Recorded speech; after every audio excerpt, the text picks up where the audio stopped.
And go.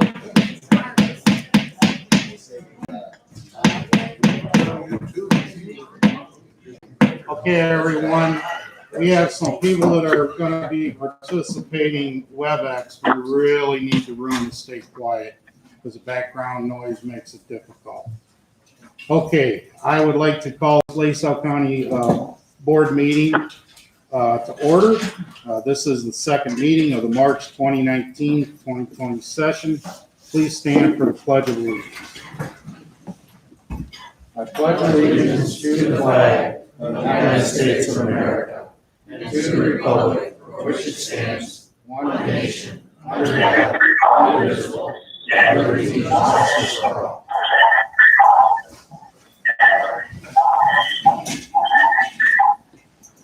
Okay, Madam Clerk, will you do the roll call, please? Okay. As I can see.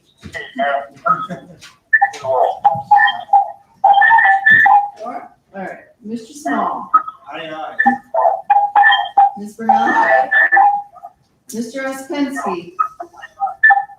Aye. He said aye. He's on WebEx. Mr. Woodsack. Aye. Mr. Savage. Aye. Mr. Casa. Aye. Mr. Torres. Aye. Ms. Bush. Aye. Mr. Tufti. Aye. Mr. Bowe. Aye. Ms. Corretto. Aye. Mr. Walsh. Aye. Mr. Traeger. Aye. Ms. Zagecki. Aye. Mr. Dose. Aye. Mr. Hicks. Aye. Mr. Lee. Mr. Lee? Nope.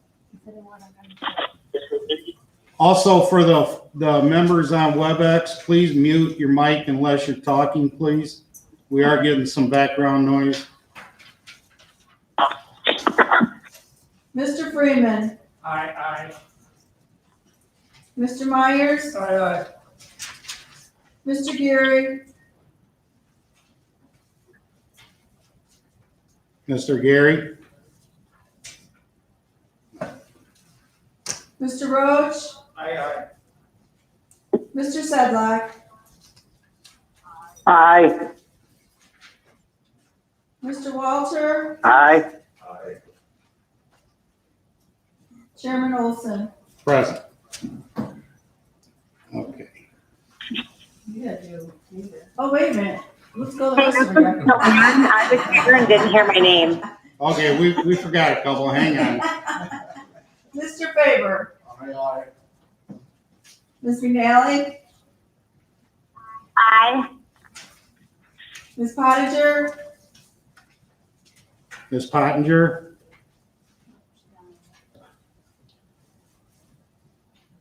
Mr. Urbanez. Aye on WebEx. Ms. Owens. Aye. Ms. Bersenius. Aye. Now I got y'all.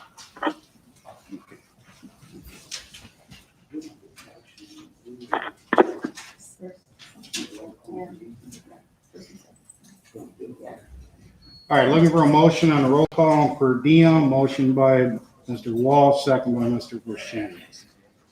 All in favor? Aye. Opposed? Motion carries.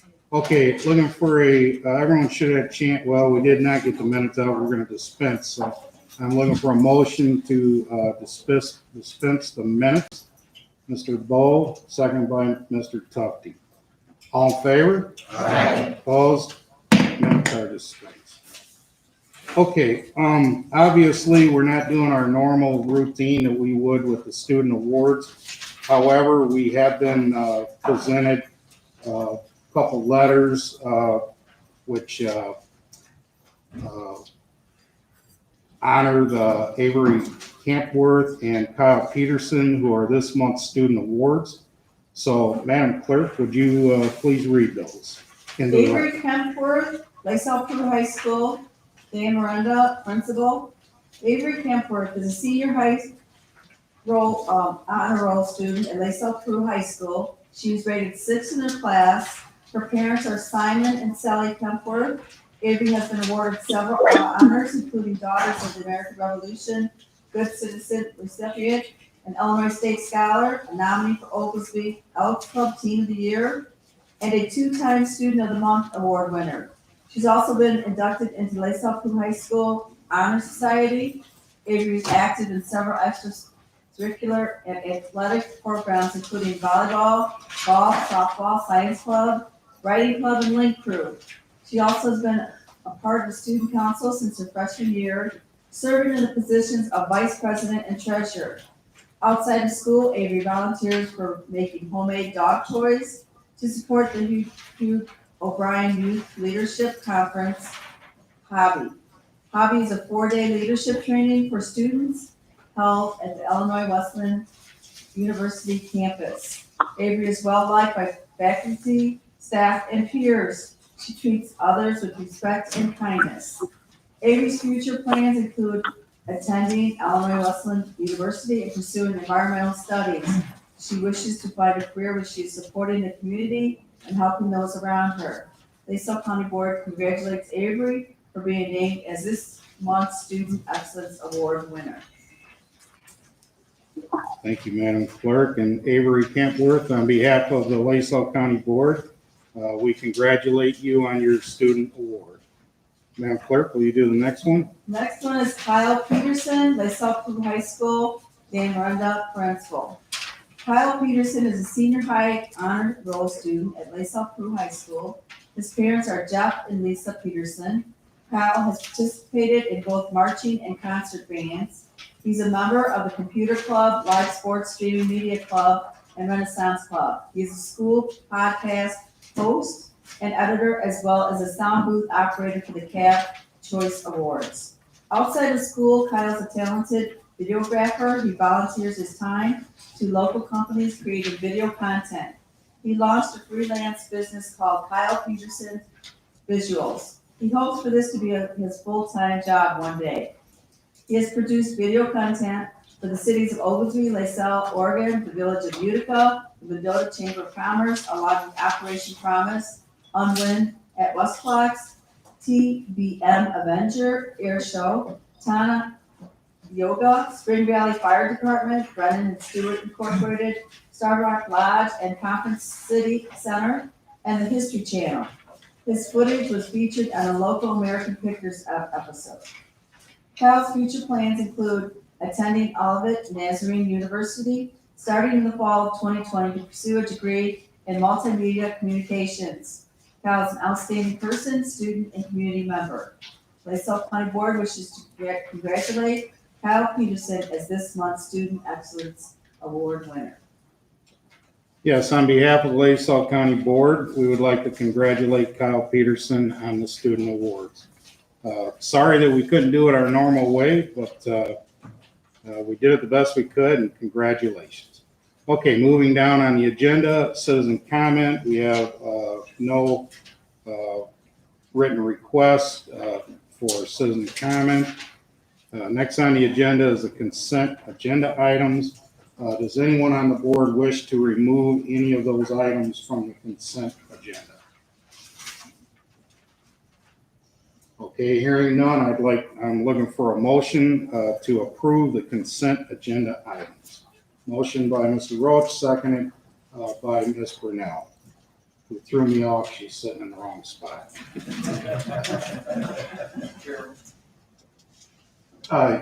Yes, Mr. Trey. Here, there is a appointment for Stephen Ray Cook in Marcell's Fire Protection District. Okay, That's not listed on the consent. it's not listed on there. So I would suggest you do that one separately. Mr. Brewer.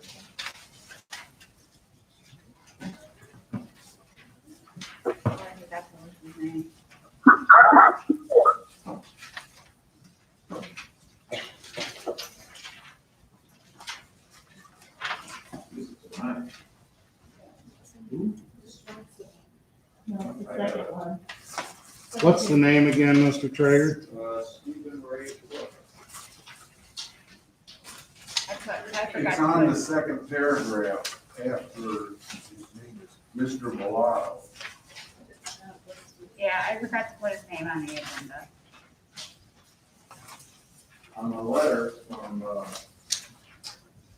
attorney, it listed them both. And it listed them both. I have two sheets, one for Mr. The Mulatto. resolution is here, I just didn't put his name on the agenda. Stephen Ray Cook. Yeah, the resolution is here. Okay, then we will, well, let's first finish with the consent agenda items, and then we will have to do that one separate. Any questions or comments on the consent agenda items? Hearing none, all in favor? Aye. Opposed? Motion carries. Okay, we're gonna have to do a separate motion. Board of Trustees has requested Mr. Stephen Ray Cook be appointed to fill a vacancy created by Mr. Thompson's resignation to the Marcells Fire Protection District. Do I have a motion on that? Ms. Corretto, second by Mr. Broshenius. Any questions or comments on that? All in favor? Aye. Opposed? Motion carries.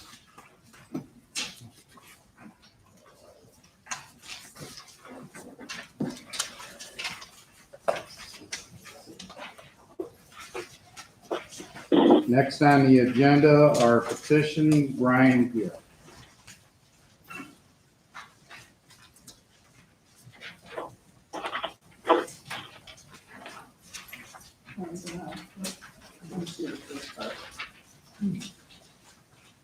Madam Clerk? Whereas LaSalle County Zoning Board of Appeals of the County of LaSalle, Illinois, at a public hearing in the LaSalle County Government Complex, room 250, 707 East Etna Road, Ottawa, Illinois, at 5 p.m. on February 19, 2020, pursuant to notice of the time and place of hearing by publication in the News Tribune of LaSalle, Illinois.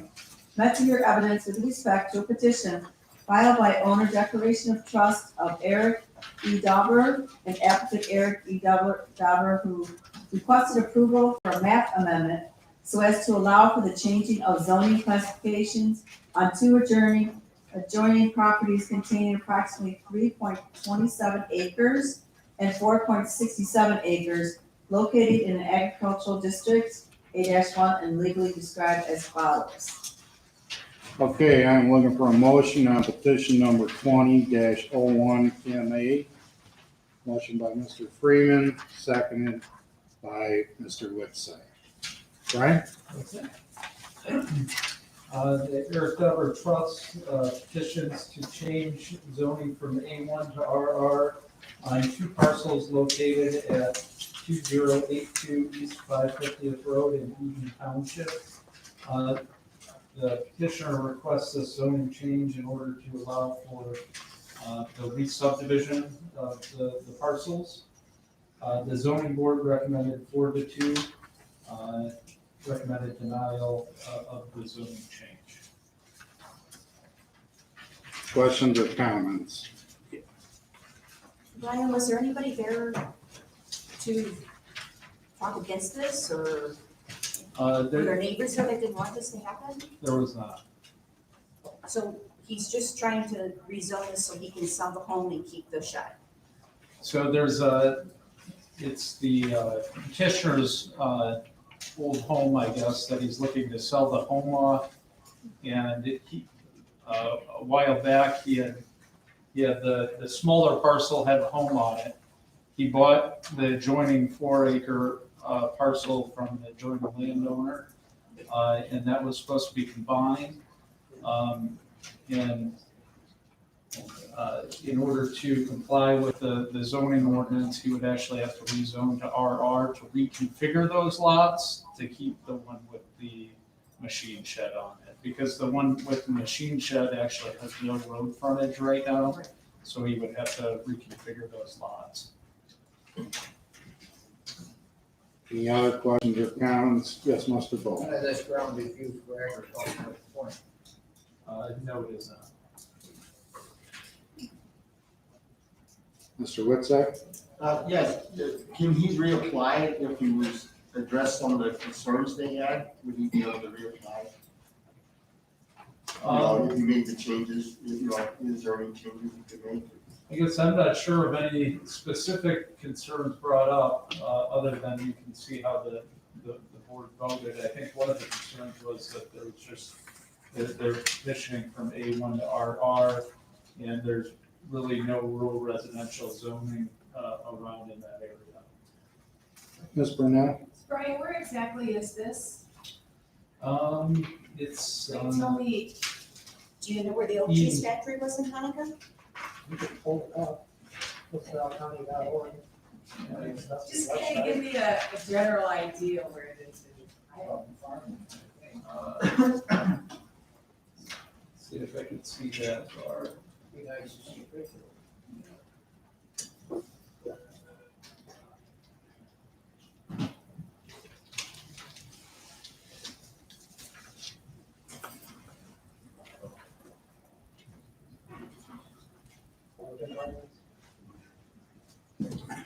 Go to the assessors. Go down, yeah.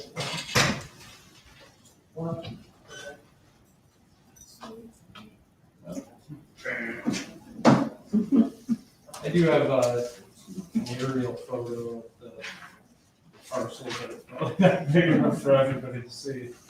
So, there's the home here. This is the 3.27 acre lot on the north side. And then this is the 4.67 acre lot that actually is behind an existing farm parcel here with farm buildings that's owned by a different person. So what they were gonna look at doing was sell the house off and then reconfigure to get frontage just south of the house. So it'd be kind of a reverse L-shaped lot to get that frontage. Basically, it's used for rural residential already. Well, it's used for a home here. There's not a home on this other parcel right now. There's a machine shed.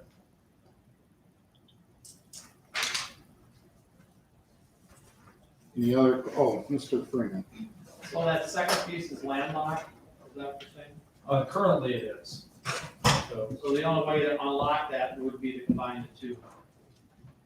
would be, so they would, basically, if they weren't to do this, they would have to sell that with the existing house. They'd have to sell all of it together.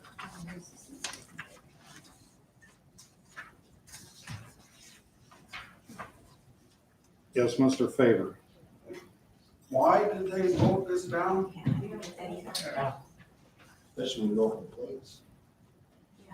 Well, tell his I family. guess I can't, speak on behalf of the zoning board other But than just, there's no reason in the codes and zoning and whatever why it couldn't be approved.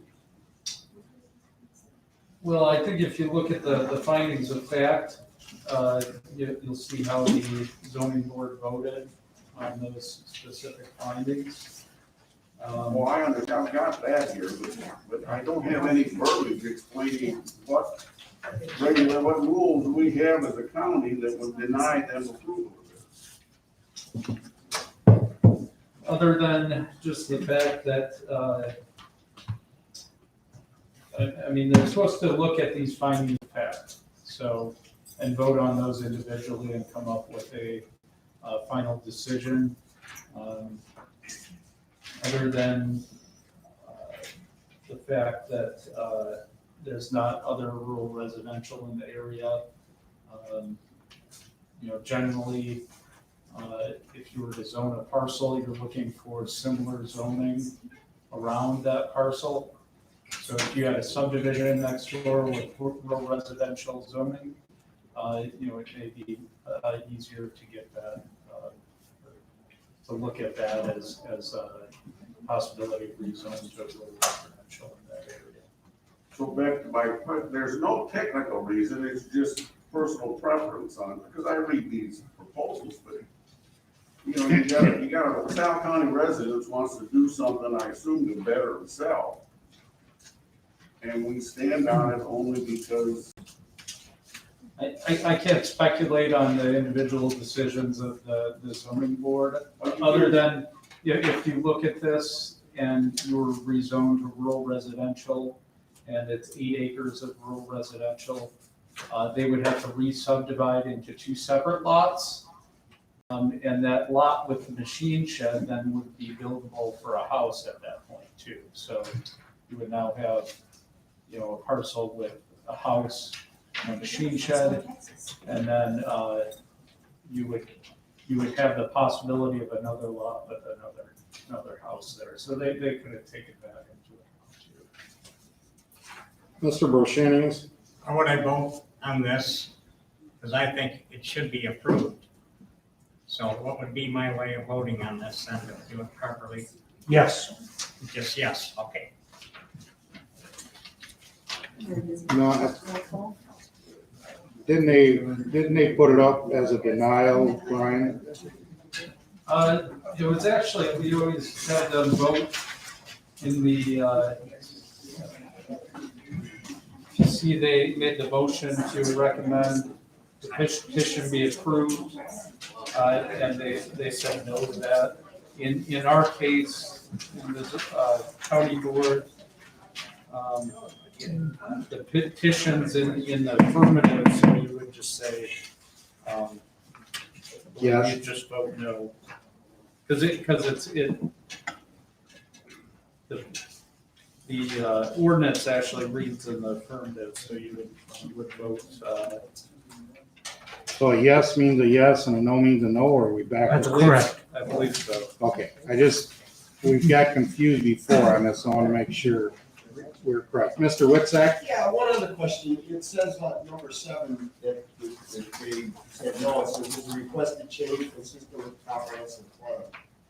Now, I assume it's a plan that we have for that area, or is there a plan that somebody has for that area? I'm asking. It's our comprehensive plan, and I believe What that, doesn't, I mean, what is the problem that they say it doesn't fit? That's my question. well, I believe the plan calls for agriculture. And that was what, Yeah. Any other questions or comments? Yeah, Mr. Freeman. My question is, it's not being.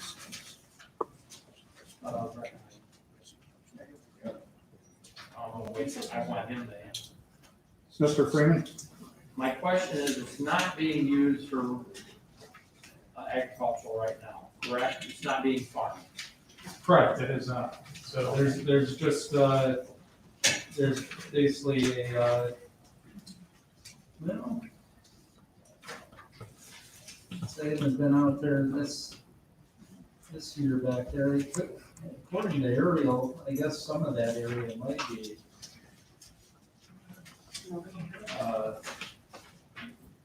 there might be some tillable near the woods behind just south of the existing barn. I could actually look at the, I believe I have the Lisa score in here too.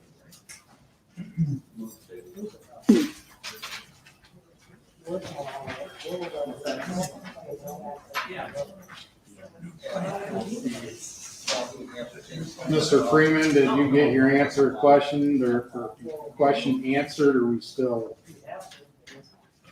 I don't really see where it's located as a.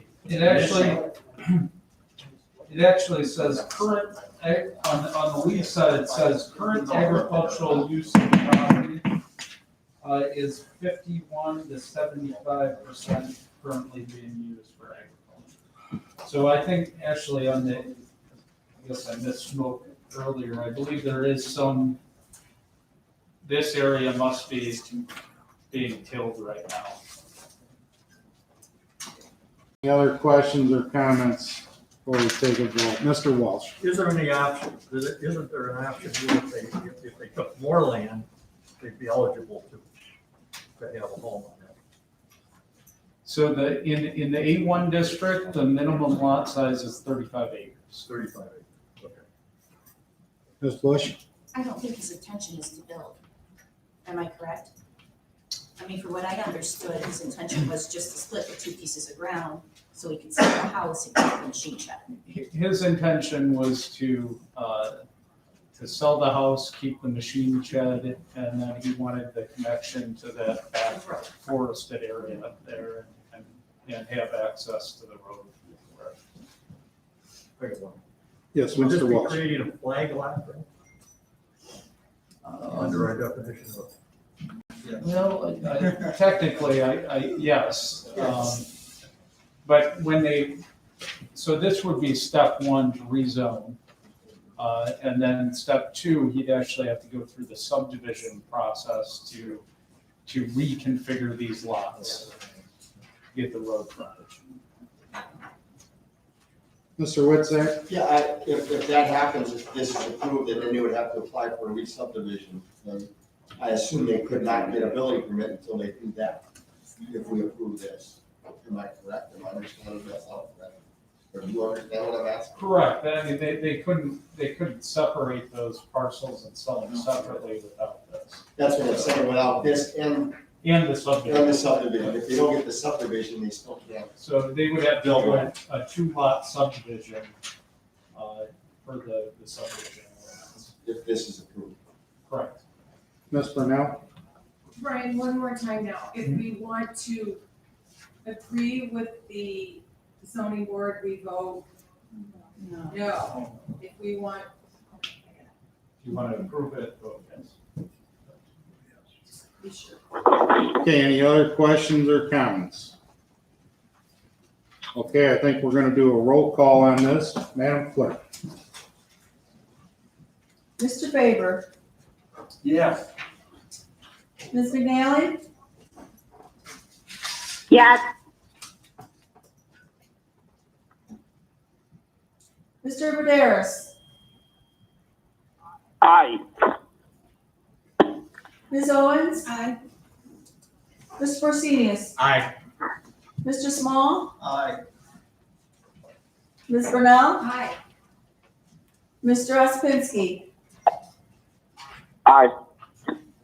Mr. Witczak? Aye. Mr. Savage? Aye.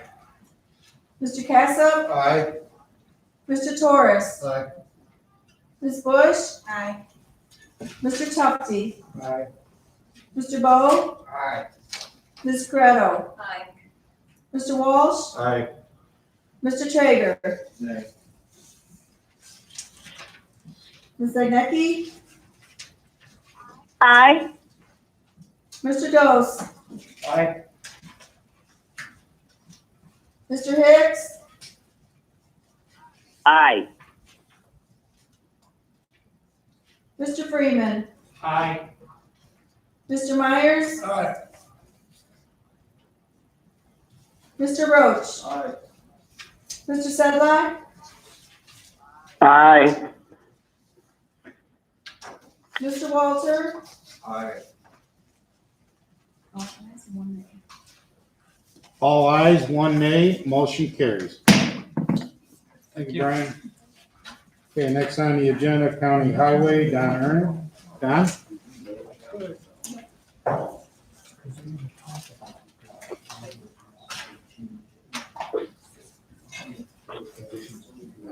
Madam Clerk, when you're ready on the first resolution. Resolution number 20-12, entering into an intergovernmental agreement with the city of Earlville for Cape sealing various streets within the city of Earlville and payment for the work performed on the same. Okay, I am looking for a motion on resolution highway number 20-12 by Mr. Witczak, second by Mr. Walter. Don? Good afternoon. This is an intergovernmental agreement between the County of LaSalle and the City of Earlville. This is what we do every year with our Keep Sealing program, where we reach out to other local agencies, see if they want to participate with our contracts and get a bigger volume, so that we get a better price for everyone. With this, we provide engineering services to do the plans and then inspect the work if it's conducted. And local agency pays the contract directly, and we submit a bill to the local agency for our inspection. Questions or comments for Don on this, Mr. Trader? How these agreements done? How do we know that these cities, with the current conditions that we're in, are not going to say, we're not gonna do any road work this year? So if we agree to do these things, then what happens? Well, right now, as the contract goes, they still always take it off the contract. We can deduct it off the contract. So once we go looking at it, we already got an agreement signed by the city, agreeing to participate in our program already. And they have not notified us that they want to pull out this time yet. And we will make sure when we go out there and do the work, prior to doing the work, we'll reach out to them again and make sure we are still wanting to do the work. So we already have an agreement, and we've already signed this agreement for it. So how long do they have to go out? Up to when we want to start the work, which we probably start this work in June. You understand my concern, I'm just saying, like Earlville, for instance, you go out there in June, they say, no, the way things are going, we're gonna have to cancel this, we don't have money to do it. Then where are we at the time? Well, as long as we do the work already, we're okay, but if we did the work, we're gonna send the bill to the contract, they can send them the bill directly for their worship. The only thing we're sending them a bill for engineering services, which engineering services for Irvine is only $2,200. So all the money we do out is $2,200. We're not covering the construction costs. On this, but there's so. Yeah.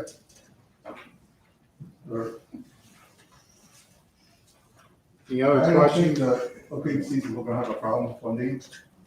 I'm not sure if you guys heard that they only did the bond sale last fall for their project.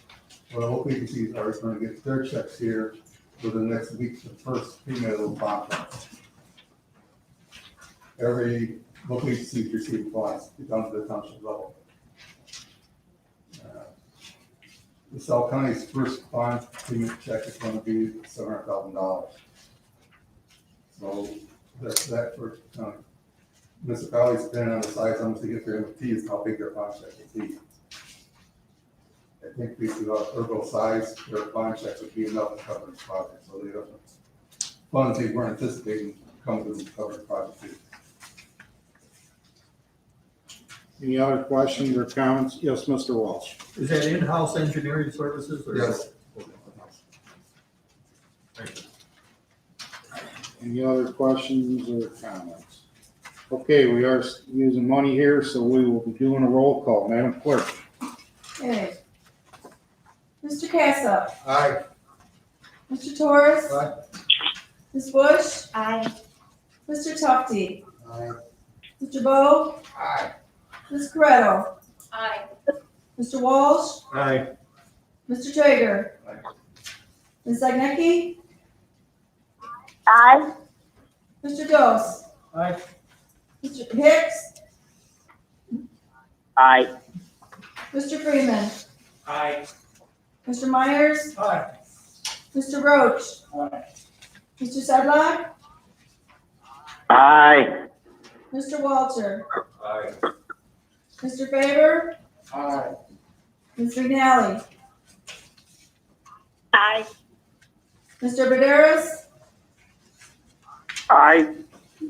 Ms. Owens. Aye. Ms. Borsinius. Aye. Mr. Small. Aye. Ms. Bernal. Aye. Mr. Ospinski. Aye. Mr. Whitsack. Aye. Mr. Savage. Aye. All ayes. All ayes, motion carries. Okay, next on the agenda is resolution highway number 20-13. Madam Clerk? Okay, entering into an intergovernmental agreement with the village of Troy Grove for cake sealing various streets within the village of Troy Grove and payment for work performed on same. Okay, looking for a motion on the resolution highway number 20-13. Ms. Owens, seconded by Mr. Forrest. Don? This is an intergovernmental agreement with the village of Troy Grove and LaSalle County to do a keep sealing work in the village of Troy Grove. The city looking at $22,000 worth of work. We're charging them roughly $1,300 worth of engineering services. Any questions about this resolution?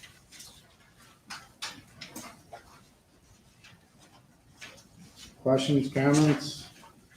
Okay, we'll be doing a roll call again. Madam Clerk? Mr. Bo. Ms. Corretto. Aye. Mr. Walsh. Aye. Mr. Traeger. Ms. Agnetti. Aye. Mr. Dose. Aye. Mr. Hicks. Aye. Mr. Freeman. Aye. Mr. Myers. Aye. Mr. Roach. Aye. Mr. Sedlock. Aye. Mr. Walter. Aye. Mr. Faber. Aye. Ms. McNally. Aye. Mr. Vidaris. Aye. Ms. Owens. Aye. Mr. Barsenius. Aye. Mr. Small. Aye. Ms. Burnell. Aye. Mr. Ospinski. Aye. Mr. Whitsack. Aye. Mr. Savage. Aye. Mr. Cassup. Aye. Mr. Torres. Aye. Ms. Bush. Aye. Mr. Tufti. Aye. All ayes, motion carries. Okay, next on the agenda is resolution highway number 20-14. Madam Clerk? Authorizing the supplemental professional services agreement with Willett Hoffman Associates, incorporated for section 17-00802-00-VR, County Highway 31 Millington Road over the Fox River, and appropriating necessary funds from the county bridge fund to pay for the cost of said agreement. Okay, looking for a motion or resolution highway 2014 by Mr. Myers, seconded by Mr. Small. Don? This is a supplemental agreement to an existing agreement with Will Hoffman for construction engineering services for the Millington Bridge. With this, we're appropriating another $100,000 for the engineering services. This agreement's up to $135,000, but we had remaining funds from the original resolution, so we have to appropriate the full $135,000. So amount appropriation covers it. Currently, they started work out there this spring on the Millington Bridge. They have the coffer dam in on year 2 before the water came up and flooded them out again. So they were making good headway for a little bit of time they were out there. So the water came up, we're hoping the water will drop for a month and they'll knock the bridge out. So we usually see a month up there, dry weather, and we can get that bridge done, open up to normal traffic, full loadings. Questions, comments for Don on this? Okay, hearing none, we will be doing a roll call on this one as well. Madam Clerk? Ms. Bush. Aye. Mr. Tufti. Aye. Mr. Bo. Aye.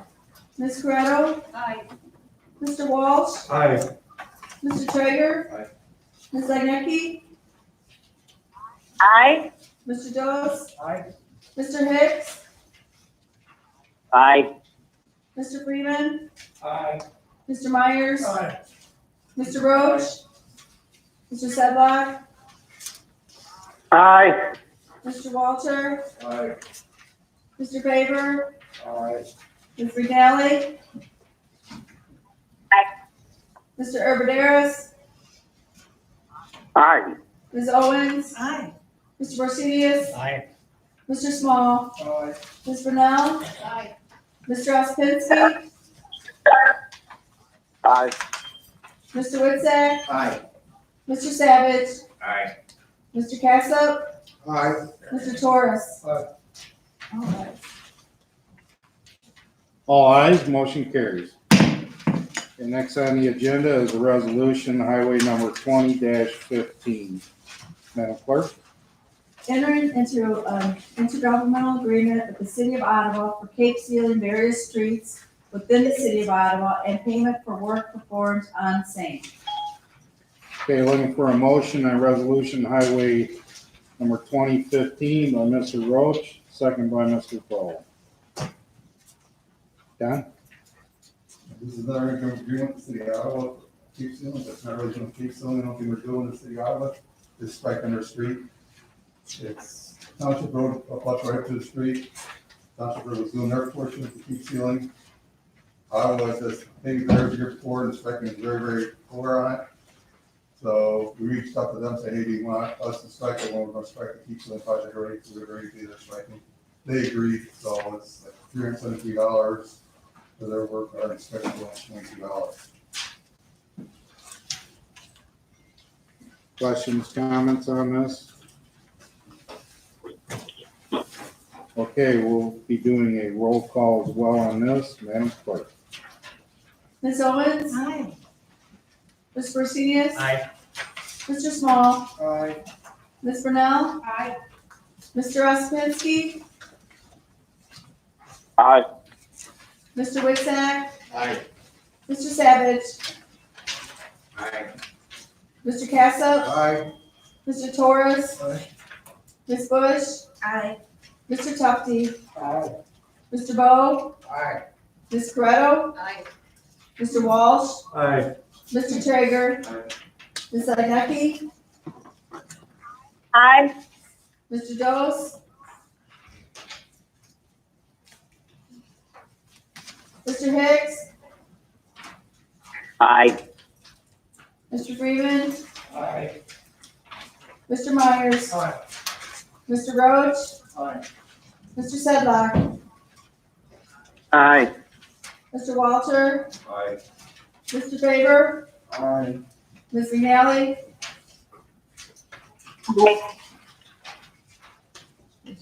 She said aye. Mr. Baderas? Aye. Okay. All ayes, motion carries. Okay, next on the agenda is a resolution, highway number 20-16. Madam Clerk? Request for a variance to the LaSalle County Highway Access Regulation Ordinance for the proposed second entrance for the Starbuck Lock and Dam to County Highway 34 near Utica. Okay, I'm looking for a motion on the resolution, highway number 20-16 by Ms. Fennell, seconded by Mr. Traeger. Don? Starbuck Dam requested a second entrance to their facility there outside Utica. The whole purpose of this was to separate their construction traffic from their visitors traffic. They didn't like the fact that visitors slowing down, where they're gonna have a lot of construction equipment working on the lock and dam this summer. They thought that was gonna be a safety issue they're gonna have, but visitors not knowing what to do with construction cranes parked out there. Trucks trying to make deliveries and everything like that, so they requested a second entrance. With that being said, we went out, we viewed their site, trying to figure out the best optimal spot to put their access. And they couldn't get out, not meeting our ordinance or spacing from their previous entrance. I know that that area is zoned agriculture, but they're not an agricultural facility. So at that point, I said, well, we still got to follow our ordinance, which at that point was at 17 feet between entrances. And at that point, they're at 1320 feet. So that was the first variance. The second variance was for site distance. Site distance required for the design speed is 555 feet. They have 448 feet. But the second with that is that you can approve that based on if the stopping site distance is sufficient. The minimum stopping site distance is 425, so 448 exceeds that. So we can allow that based off of safety conditions, and there's still sufficient distance for everyone to stop and follow that entrance. If anybody is not familiar with the area, this entrance has moved forward, because this came to us during the time of COVID. We had our meeting, so we gave them approval to move forward with the project. get going, so at that point, didn't affect with their construction timeline, trying to get all their equipment and other access, so we can get the visitors separated. Any questions, Mr. Small? Are they gonna keep this entrance after the construction's done? Yes. So always from then on, they can always have a separate construction, separate visitors entrance. Mr. Favor? Is the existing parking lot the current parking lot for visitors? The parking lot for visitors is currently where this is gonna tie in at. Okay, so they're gonna just make a shortcut to go to the existing parking lot. Yes. But the visitors are gonna meet them at that parking lot. They're just coming in a different way. Visitors are coming in a different way. They'll come right into Lisa where the building is and the parking lot the visitors are at. But before the existing one is to the east, which will be right facing where all the lock and jam operations are at. Any other questions or comments on this? Mr. Walsh? Will there be any speed limit reduction in the area? No, During the construction period? not yet. I haven't seen what the traffic volumes will be right now. I haven't seen the impacts to our road yet. Who's they got currently working on this. We start seeing when we see somebody stop out on the road trying to turn in because somebody coming in and out, and at the point where we start addressing, talking to them about safety issues for our road. Will there be flashers installed out there for warnings of slow-moving vehicles or something to that effect? Well, it depends on what's going on. I can't see for sure which way we go yet as far as if we were having traffic issues, traffic going in and out. There's one reason why they're trying to do this, so that point they can just have construction traffic on one end versus having visitors trying to mix in with the construction traffic. You know, just tendencies on that road is to go over the speed limit, and that's the part that concerns me with the truck traffic. Not really in that area, because that area, there is advisory speeds on those curves in that area right now. Remember, right, it's 45 miles an hour. So if you try speeding over 55 through there, you're probably not staying on the road anyway, you probably run off road. Any other questions or comments? All right, we have a motion and a second on the floor. I believe we can do a voice roll call on this. All in favor? Aye. Opposed? Aye. Motion carries. All right, next on the agenda, resolution highway number 20-17, Madam Clerk. Appropriating special tax matching funds for the 2020 pavement marking project. Whereas the county board acting through the highway department has approved the county highway improvement program, and whereas funds must be appropriated for the construction of said projects. Therefore be it hereby resolved by the county board of LaSalle County that $125,000 be appropriated from the special tax matching fund for the 2020 pavement marking project on the county highway system. Okay, I'm looking for a motion on the resolution, highway number 20-17, Mr. Bo, seconded by Mr. Small. Don? This resolution for pavement marking countywide, county highway system. We buy our paint and beads off the state contract with the MFT funds. So all this money for is just to hire a contractor to place the paint and the beads. This is the way it's been done in the past. It's the most efficient way, the best price we get, is we get a very good price buying the beads and the paint on the state contract. Questions, comments on this? Okay, we are spending money, so we will be doing a roll call. Madam Clerk? Ms. Brunel. Aye. Mr. Ospinski. Aye. Mr. Witczak. Aye. Mr. Savage. Aye. Mr. Cassup. Aye. Mr. Torres. Ms. Bush. Aye. Mr. Tufti. Aye. Mr. Bo. Aye. Ms. Corretto. Aye. Mr. Walsh. Aye. Mr. Traeger. Ms. Zagnecky. Aye. Mr. Dose. Aye. Mr. Hicks. Aye. Mr. Freeman. Aye. Mr. Myers. Aye. Mr. Roach? Aye. Mr. Sedlock? Aye. Mr. Walter? Aye. Mr. Faber? Aye. Ms. McNally? Aye. Mr. Vidaris? Aye. Ms. Owens? Aye. Ms. Barsenius? Aye. Mr. Small? Aye. All ayes, motion carries. Don, would you like to give them a quick update on the building, please? As you know, the building was supposed to be completed at the end of March. We're in early April. We're nearing the completion. We're currently looking at completing the office portion, May 15th. We're looking at possibly moving into the office portion the week after Memorial Day. So we start occupancy that way, so we move the office portion. The shop is delayed for various reasons.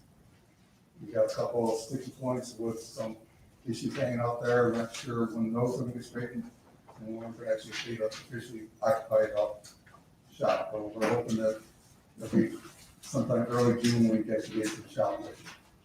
At least at that point, if we get the office portion done, we get moved in over there. We're not trying to move the office and the shop at the same time, because right now, all our shop stuff, a lot of our shop stuff's up at Serena, to pull it back under the office anyway. We kind of split out that way, and then we can also then start progressive on demolition of the existing building and working on our parking lots as well. All right, Don, thank you so much. Mr. Dose? How much was the demolition cost? Right now, I'm trying to see if we can do that with our own forces. So the only thing it'll cost us is some dumping fees. And hopefully we can recycle a lot of those, we got tin roof, metal frame, and that's when we can send that out to Central, and it comes back that way for recycling. And then the dumping fees, the concrete, that we will try to break up and use it as riprap. So, we've got very minimal cost to take the building down. All right, Don, any other quick questions? Mr. Freed? I have a question. I'm assuming we have ongoing construction right now on our projects. And what is our policy? I know what the state's doing. If we have a COVID contractor test positive, I'm assuming we haven't had that happen yet with any of our construction. We've had that happen with 2 of our operations with the state. So I'm kind of curious if you've got a procedure in place if the contractor employee tests positive. So you have to reach out to us and inform us of the positive test. And then we have to figure out if our employees have contacted that employee that day. Just because he was out of job doesn't mean they should keep in contact with that employee. And that's when we just observe our employee and go out and get tested at that point to see if he actually did get exposed if they were actually in contact.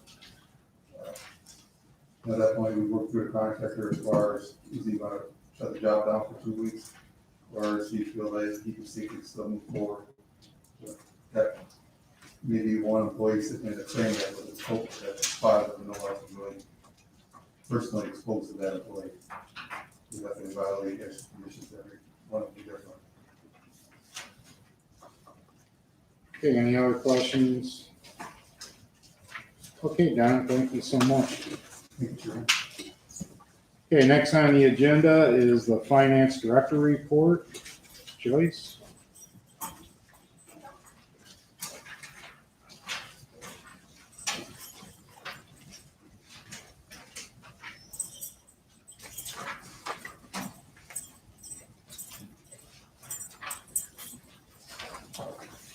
Good afternoon, everyone. I assume you have the reports that were provided. I have the new deleted line items. If anybody has any questions about those, this is setting up in the disaster fund for COVID-19. As well as some other miscellaneous line items in there.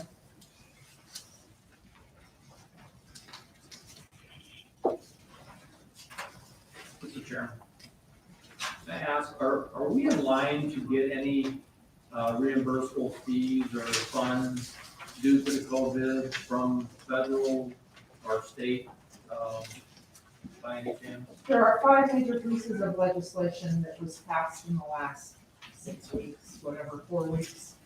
The CARES Act is the only one that has provided us with any direct funding, and that was $16,000. That was based on a formula. I forget the total that Illinois got, but outside of any of the counties that had a population greater than 500,000, there was 1.4 billion left to distribute. And they did it by population, but understand that that population also was determined for each municipality. So if you took LaSalle County and subtracted the municipalities, our population suddenly shrunk quite a bit. So that's what our 16,000 was based on. That went directly to the health department to pay for payroll. It was intended for frontline medical stuff, medical payments. The health department has been receiving grants for COVID-19. They've got one I know for 76,000, I believe one for 74, and another smaller for like 10 or 12 or something. But no, we are not receiving any direct funding other than that. And Mr. Freeman, I did put a call into Kevin Lindeman with NCICG today. I'm getting calls from people concerned about looking for grants and whatnot. Got a call today from a large property owner asking if we had any ideas of some property tax relief grants. So I spoke with Kevin today. Me and Joyce had this same conversation you asked this morning. So we will keep looking and try to see if we can find any assistance for us and our residents.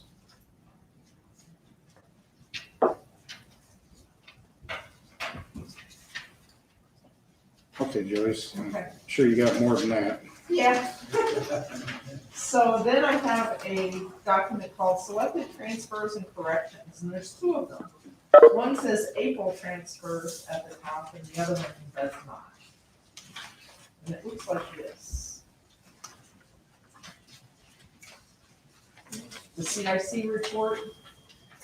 This is kind of a catch-up document, or part of it is a catch-up. I ran all the transfers, a report on all the transfers since December 1st. Some of these you've already approved, and I circled those in red. The other ones that are highlighted in yellow have not been approved. And most of those, the majority of them are corrections. You know, we gotta fix something, went in the wrong line item. So the transfer occurs. But that never gets documented to you guys. And so that's why I wanted to start this report and get caught up for this year. This goes through March 31st. And so these are the transfers that have been done since March 31st. One of the things you might know, I think it's on the very last page, you can look at, it's the health insurance transfer from the general fund to the health insurance fund. I posted that page. It's on the second to the last page. And that gets done every month. And yes, it never has been brought before you before. So that's why I'm doing this now, so that you're aware of it.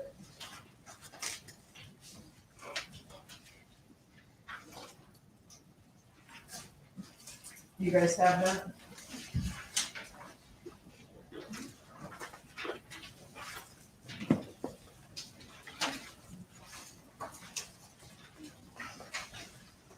April transfers are what they say they are. They are the April transfers. This is outside of any of the other transfers. When I say other transfers, it's a listing of transfers. Outside of that listing, this is basically the corrections. This is all the stuff that we do during the month that ends up getting transferred back and forth. And a lot of it is just corrections.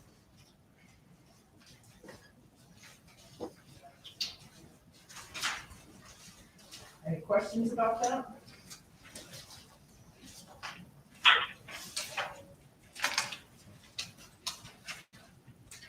Then we have the report that the transfers that I have to take to the committees, because they're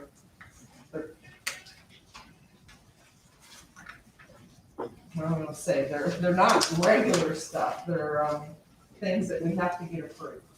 They're not corrections, they're intended actions. And there's quite a few this month, mainly because we lost a month, so some of this stuff didn't get done back a month ago.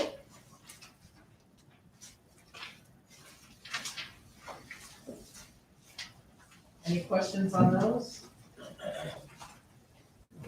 Mr. Walsh? Any special auditing procedures that will have to be followed in order for all of these special funds that are coming in relationship to the federal grants that we're getting in Missouri? Have they upped the ante, so to speak, in regard to? The grant, the money that we got, the stimulus money that we got, we're not gonna be audited on. That was not through a grant, that was stimulus money, so we're not gonna be audited on that. The grant money, obviously, that the health department's getting is gonna be under, the CFR, the Uniform Guidance Code. So that would be a single audit at the end of the year also. And that's an extraordinary expense to us. Would that come out of the grant? No, the 16,000? Clarify what you're talking about. The auditing expense. That's part of our regular audit every year. Okay. We have single audits for we have a single audit for all of our grants. That is required by a federal statute. But I know, but this is gonna be up and above what we normally. No? They're gonna audit. I mean, people go out and get, our departments go out and get new grants all the time. Right. Periodically, it doesn't up our cost for that single audit. So, no. Sounds good, thank you.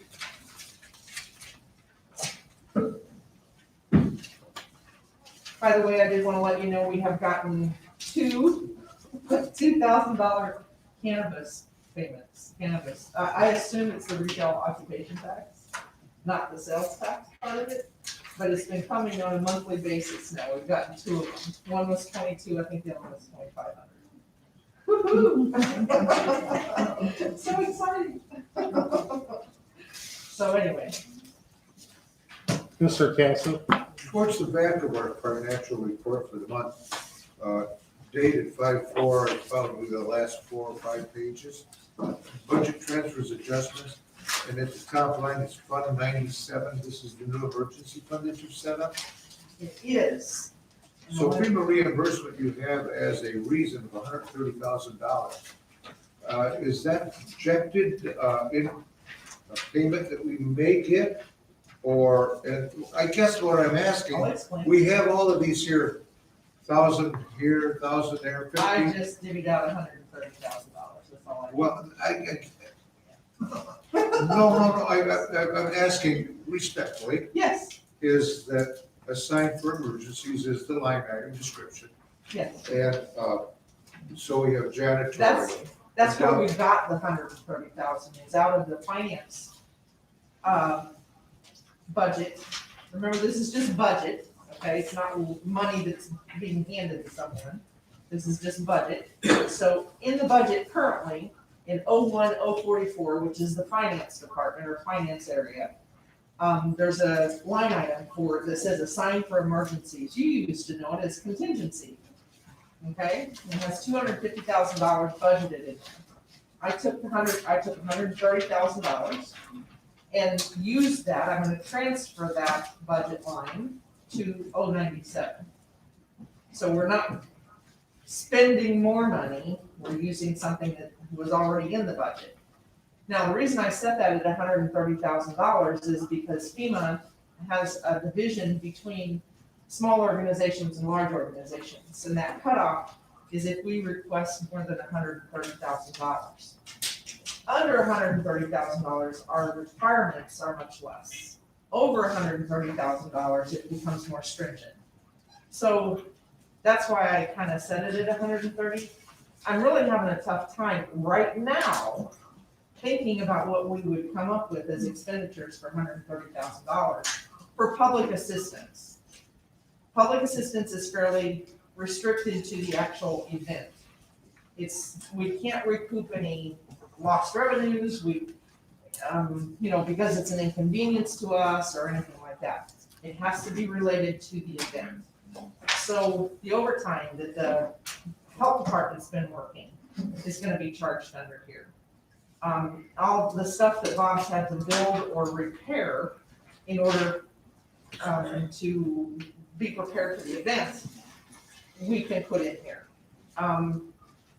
What you have to do above and beyond in terms of the wipes that we had to buy for the election, the things we had to do for the election in order to accommodate for the pandemic. So that the $130,000 is based on a FEMA threshold. If we go above it, we go above it. But I wanted to set it at something. Does that answer your question? They're looking at the right and the left. So the numbers on the right side, those are just something that you slotted in there. There was more ambiguity in there because I don't think that, say, let's go professional service, physical drugs probation, $1,000. They may not need it. No, they may not. So I'm just making that clear, just because this shows up that we are going to be getting funds, and I'm asking for an interpretation for the possible reimbursement. Yes. Right now, currently, we are using our contingency, and you have just designed this document for possible future spending. Correct. We're not through this thing yet, so I don't know. Oh, I understand. I don't know what's gonna happen. So you're setting up the paperwork, line items right now, and you just slotted in some ambiguous, I shouldn't use the word ambiguous, but they are. Some general Yeah, numbers. they're just some general numbers. Yes. Don't get over confident that we're going to have that money and we're going to be able to spend it. So it'll be committee's choice after we find out what requirements are based on where we are at and dynamics within the departments You wanna. for the cash. You wanna say that again? You mean, give me an example. Give you an example, we've got right now in the nursing home, laundry, $1,000. Yes. So we can wash a lot of clothes for $1,000. Or we may not have enough in $1,000 as to the line item that we're going to need $2,000 to wash clothing. Correct. So these numbers may fluctuate. Yes, correct. And even though, when we're anticipating a FEMA reimbursement possibly Of 75%. of 75%. Correct. The requirements on this public assistance is changing hourly. I watch all the time webinars, every day something's coming out that's changing on this. And so the reimbursement piece was very, very strict in the beginning and started to loosen quite a bit. So I want to capture the costs. We may be able to submit them. And I just don't want to lose that ability to do that. I want to be able to capture them, and that way we can potentially get that reimbursement. Because a lot of, every municipality, every county is facing the same things that we are. And so I know those questions are coming up. Thank you. I hope that answered your question. I don't want to be overconfident that the money's coming to the state of Illinois from the federal government through FEMA. I understand. Political comment. It's a good thing I have a mask on. I'm being very cautious about filing with FEMA because I don't want to be stuck in a situation that we're halfway through this thing and all of a sudden FEMA says, well, you've put in your invoices for the last month, we're paying you for those, and you're done. And I don't want to do that. So I'm kind of holding on to things, and I've got plenty of work to do up there on their grant portal before we get to that point. So I'm not gonna rush that part. Of course, then they may be out of money, I don't know. He puts in between. So yes, that is a budget adjustment that I was gonna be making from, I'm not creating new money, I'm not, setting something else up in the budget that wasn't there, I'm just moving it from one account or one fund to another. The other two budget adjustments that I have, Connie was able to get an additional $18,000 on her rep grant. And so she has chosen to spend that on laptops and a server for her EMA room and software. And then also she wanted to transfer some money from existing line items to another line item for maintenance on the 2013 vehicle that she has. So that was the other budget investment that was on there.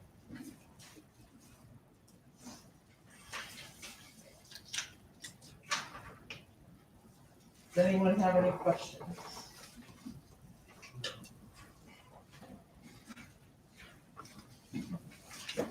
Does that complete your report, Joyce? That completes my report. Real quick, would you give them an update about the outside audit, where that's at and when it's coming Sure. here? We are wrapping up right now as we speak. May 18th is when I have to have a lot of information back to them, and I also have to have reviewed the draft of the audit. I'm working on that diligently right now. All the department heads know it because I'm banging on their doors to answer some of these questions. But everything seems to have gone smoothly. I haven't had a chance to dig into it yet. I gotta have some peace and quiet to do that, so probably doing that over the weekend. But otherwise, it looks like we're gonna be presenting in June to the board, to the full board, and finalizing that audit. Pretty good. Okay, I am looking for a motion to approve the finance director report. Motion by Mr. Dose, second by Mr. Borshanians. Any last questions or comments? All in favor? Aye. Opposed? Motion carries. Okay, next on the agenda is the ordinance postponing delinquency date interest for the first installment 2019 payable 2020 property tax payment. Madam Clerk? Whereas county residents and property tax owners currently face an unprecedented health crisis due to COVID-19 global pandemic.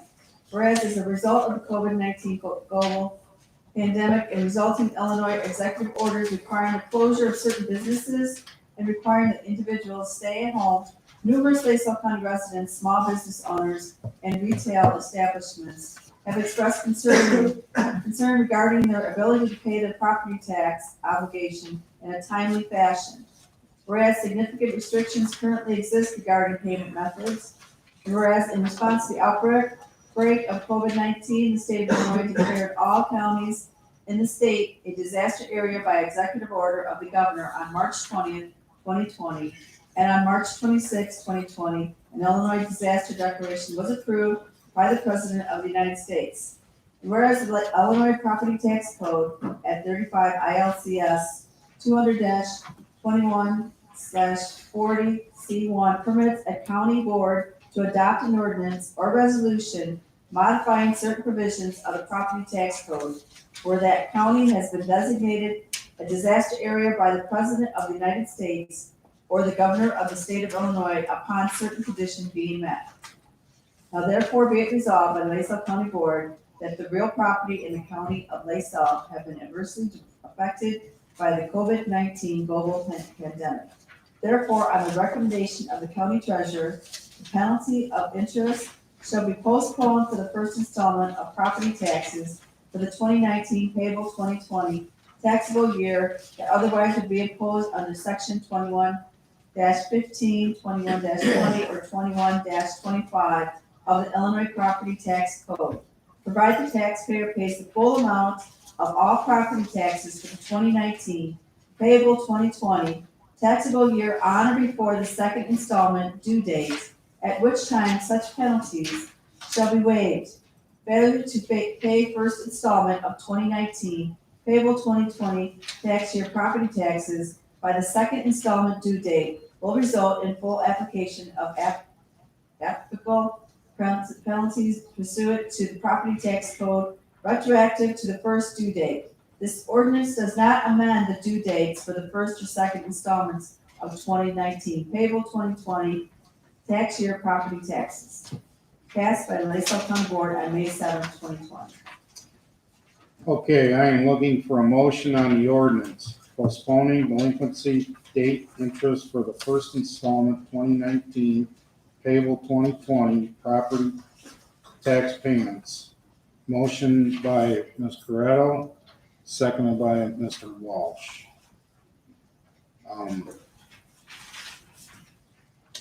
Jim, did you have anything you wanted to add to that? No, other than the fact that I brought this to your attention, this was an ordinance or resolution that was passed on to all the treasurers in the state of Illinois as something for counties to look at or consider. So the purpose of my bringing this to you is, one, obviously the issues and the things that are going on in the world, but just for you guys to talk about as a board, whether you want to do it or not. I can make a recommendation to do it, and I obviously am, but I can't approve it. This type of action has to be approved by the board through discussion. So there's not much else there. So Questions, comments on this? Mr. Walsh. I see a few items down the resolution for the LaSalle Power Station. Is there any way we can put a condition on this that they would be exempt from this resolution? I would guess not, just simply because you'd be picking one person specifically that you're excluding. So I don't know, I mean, I can't say for certain with the laws, but I would find it unlikely. Mr. Small? Well, can you put it that it just has to be a residential? I think that's one and the same, you're picking a category or.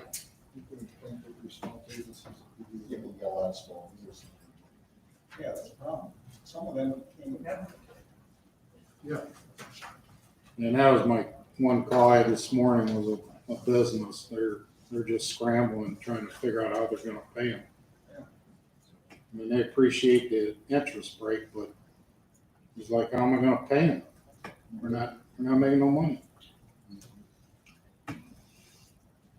Mr. Myers, did you have a? Well, just that, as long as I pay their full tax bill by the second installment date, there'll be no penalty. Yes. That's it. Mr. Favor. Would you share with them, Jim, how much we make on penalty interest in the past? We do. In the past, Julie has some a little bit more specific numbers for us, but the penalty and interest that we generate is over 400,000. I think last year was 460, 470. And going back to the last 5 years, it's obviously an average, but it is over $400,000. So that money that we're receiving penalty and interest, just like anything else, you can't plan on somebody being in a situation where there will be a penalty. I mean, the money comes to the county, but to bank on that amount of money every year, you just can't do that. But if you want, Julie can share the numbers, what that actually is, so. So Jim is correct. In 2019, 466,000 went into the general fund. 2018, 470 went into the general fund. However, I did some quick calculations. In 2018, between the first and second installment, of that 470,000, only 65,000 of that was collected between the first and the second. 2019, of the 466, 78,000 was collected between the first and the second. So, I mean, we'll be losing out, but we're not going to be losing all of it. Basically, what she's saying is the bulk of it comes in the second part, actually through the tax. Right. So, the thing is, this year, I mean, everybody's in a situation, obviously, but, who's to say that they're not going to pay it anyway, just because Jim mentioned one of his people that he knows through business just doesn't have the money. So they may skip the first one anyway. I mean, it's very difficult to say. Mr. Favor. When we discussed this at finance, whatever day it was, the biggest beneficiary of this is going to be Commonwealth Edison and the large taxpayers, but you basically give it the green light for everybody to skip their first payment.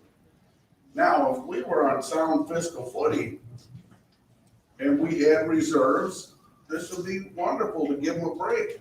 But we need money.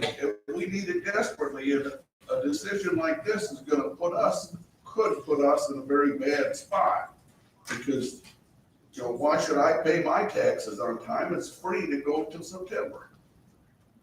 So and the people that were gonna be delinquent, were probably gonna be delinquent anyway. That's just, they are, they've got a history of that, and they manage their business that way. But why would Commonwealth Edison not take advantage of this? They've got stockholders too. So, I was opposed to this, but that's the reason why.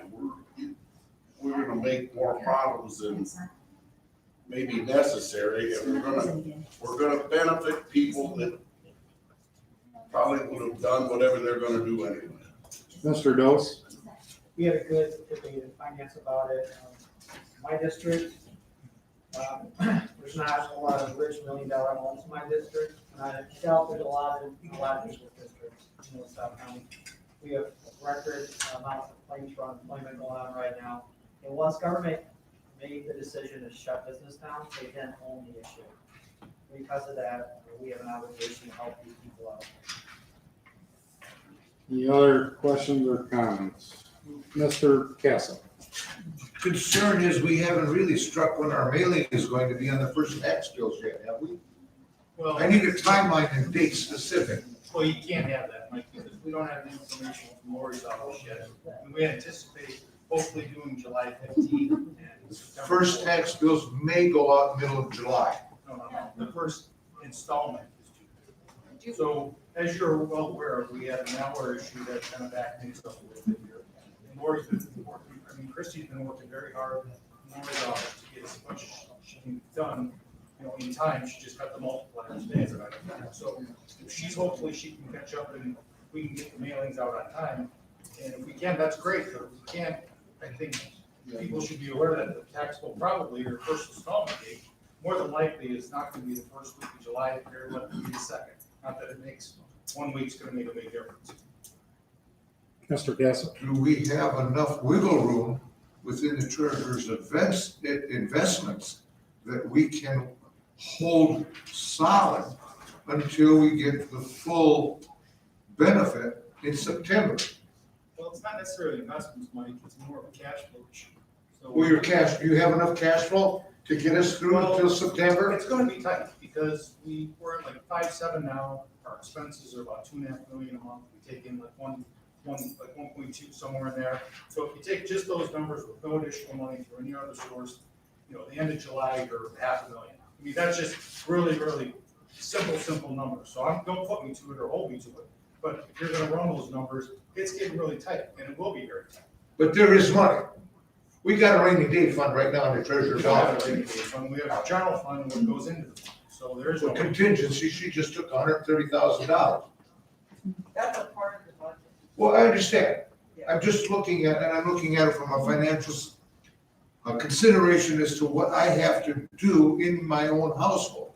I know I'm obligated to it. We're watching that. In fact, just before the meeting, Julie had talked to me about, one of our investments coming due, whether to reinvest or hang on to it. And I told her on that one, I think we should hang on to it for this exact reason. So we're watching that, and we'll be, doing everything we can to make sure that we have cash flow to get through this. We wouldn't have to come back in August because we are in financial straits. Because as Mr. Faber mentioned, people are going to take advantage of this. We would have to ask for tax anticipation warrants. That's a question that's hard to answer, Mike. It's impossible to answer, because I don't know, you don't know what's gonna happen over the course of the next couple of months. So, is that a possibility? I'm sure it is. But to say this is the way it's gonna be, can't do it. Mr. Dose? We're talking about $68,000, you can cover $68,000. We don't have to panic and jump off the bridge and tax anticipation warrants for that. Well, if that's the projected cost. That's a penalty interest. Penalty interest only, yes. Okay, any other questions or comments? Mr. Freeman? I guess the 68,000 isn't what is worrisome. It's if everybody says, I'm not gonna pay my taxes till the second payment. how much is that amount? That's the worry part. It's not the 68,000 in penalties. It's what if everybody says, I ain't got it, and I'm gonna hold off as long as I can. Well, if they don't How have it, much they're is not that gonna pay. amount? If they don't have it, they're not gonna pay it anyway. I understand that, but how much is that amount of anticipated taxes in the first payment? That's, I mean, that's, you can make up. We don't know that number. You can make up a number, because I don't know. I mean, nobody in this room knows that. Mr. Favorite? If nobody pays their taxes, it's about $12 million we just gave up. And I guess what I tried to say a few minutes ago, just with our cash balances and our expenses, very, very rough numbers, it's gonna be close. I mean, There's some, Mr. Dose? there's some accurate numbers. A lot of our stuff is, the only money crunch we have is the general fund. There's a lot of stuff that's healthy. We have like about 6.6 or 6.8 million. That's what we get for the general fund. That is our number one concern. So if no one paid, we're talking about $3 million. And that's not the reality. There's people that escrow their stuff. I mean, a lot of that stuff is gonna go through. They're not gonna call their bank and ask their bank to escrow. What will be the point of change escrow? What's the point? That makes no sense. Brian, to add to that, some counties, they're only doing one installment. Yeah. But if you don't do two, you don't do the other one, the escrows and all that, they won't come in, because those will come in, from my understanding, so you have to have 2 dates. Because if you just choose one, then, you might as well forget that portion of the taxes even coming in. So. Mr. Borshinius? I was just gonna say, most people operate under, they want the 2 installments because they don't want that big crack at the end. So they're gonna pay some money because they know it's gonna come to a head. You know, that's all I wanted to say, because I don't know how you guys operate your budgets, but that's how I work. It's gonna have to be paid, so why wait and sit on that, and then what if this breaks down and that, and you spend it on something else? You're gonna spend it on your taxes. Ms. Bush? Well, I agree with Chuck. Most people are gonna try to pay something that first installment, just to make it easier on them. And it's not their fault the government shut them down. And it's not their fault we have not been financially or fiscally good with our money. I mean, yeah, we're gonna have a few who take advantage of us, but we can't hold it against the rest who are truly trying. That's my opinion. Mr. Freed? I guess another question I have is what's happening with other sources of income with this whole thing? I'm sure that we have to be having some lower amounts of income coming in because a lot of places are shut down. I mean, our sales tax has got to be off. What are other figures looking like? I think a little bit of that's delayed, but maybe Joyce can answer some of that. Julie too, understand that impact hasn't hit us yet. Because what we just collected this month was like February's sales tax. So we're not there yet. This train is coming in the tunnel, but we don't know how big it is yet. We know that hotel motels are affected, it just hasn't hit us yet. So we're looking at July, which is when we're talking about being low on cash, is about the time we're gonna get nailed with these other lower numbers.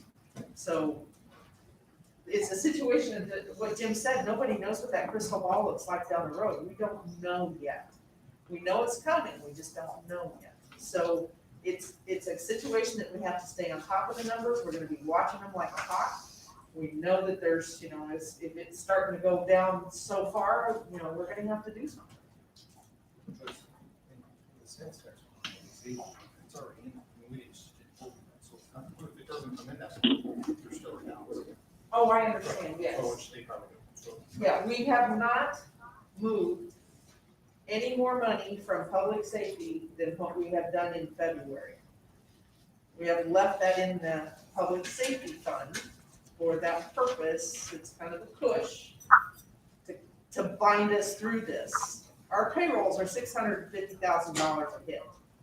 So that's every 2 weeks. So there's, that's, granted, it's not all general fund money, but it is a big chunk. Any other questions or comments on this? Mr. Walsh?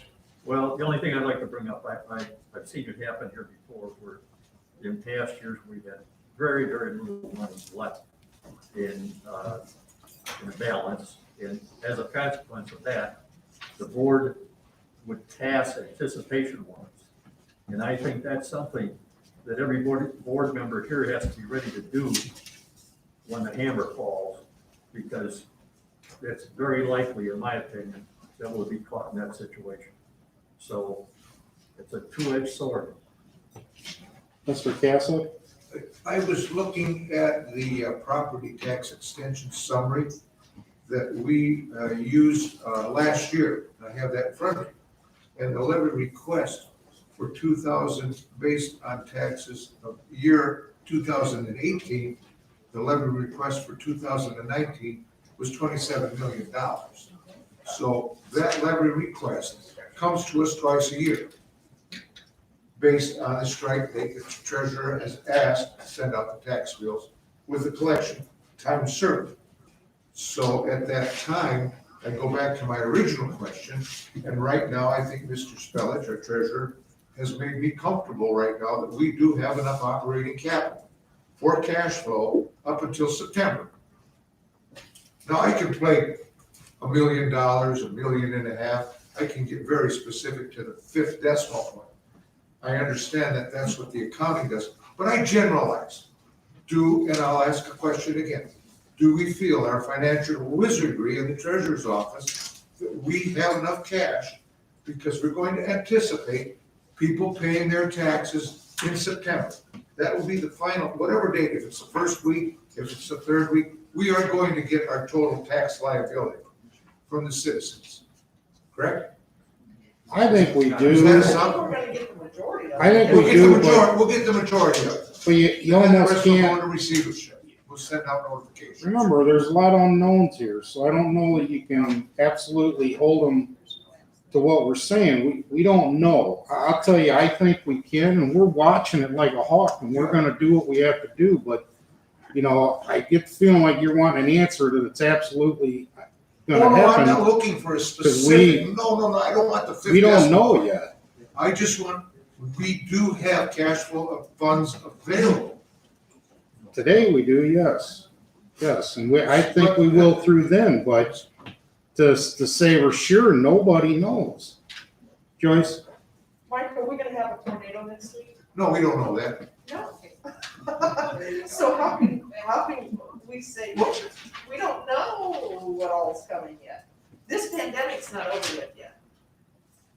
I understand the specifics of the argument. All I'm looking at is what we received as income, and then the other mechanics behind the back argument. There are going to be people that aren't going to pay. There are people that are going to go into receivership. The treasurer is going to send out notifications, and then they're going to have to pay the penalty in September if they don't pay their tax bill. The assumption right now, are we looking at an assumption?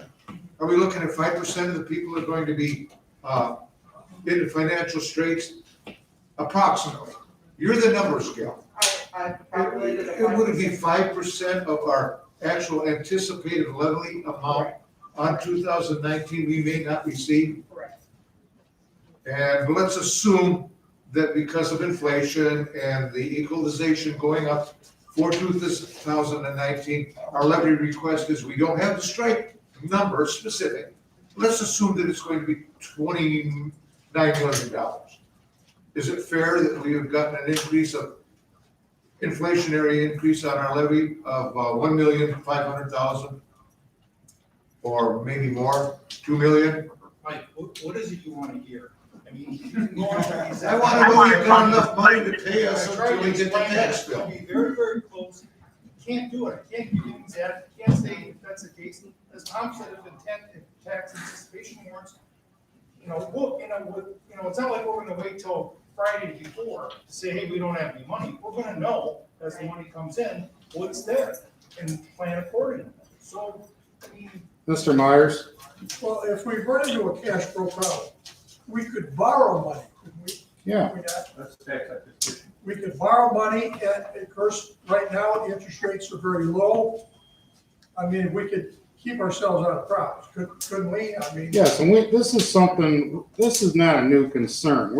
We've been concerned about this every year. We watch this. So like Jim says, this isn't something we're gonna wait till the 11th hour and make a decision on.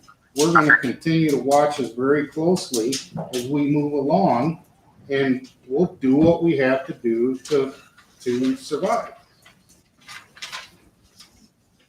Any other Call for the questions? question. Who's speaking? Call for the question. Call for the question. Do we have a second on that? Yeah. Mr. Bo? George, do I need a motion? Do I have to take a roll call on the call for the question first? Okay. Better do a roll. Okay. Mr. Dose, Aye. Mr. Hicks, Aye. Mr. Freeman, Aye. Mr. Myers, All right, Mr. Roach, Aye. Mr. Sedlock, Aye. Mr. Walter, Aye. Mr. Faber, Nay. Ms. McNally, Aye. Mr. Roderis, Aye. Ms. Owens, Aye. Mr. Borshenius, Aye. Mr. Small, Aye. Ms. Brunel, Aye. Mr. Ospinski, Aye. Mr. Witsak, Aye. Mr. Savage, Mr. Cassup, Aye. Mr. Torres, Aye. Ms. Bush, Aye. Mr. Tufti, Aye. Mr. Bo, Aye. Ms. Corretto, Aye. Mr. Walsh, No. Mr. Traeger, Aye. Ms. Agnecky, Aye.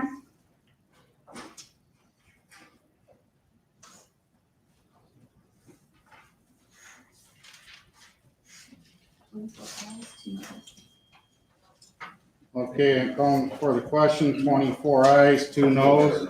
Motion carries. Okay, back to the original motion. Madam Clerk, will you do the roll?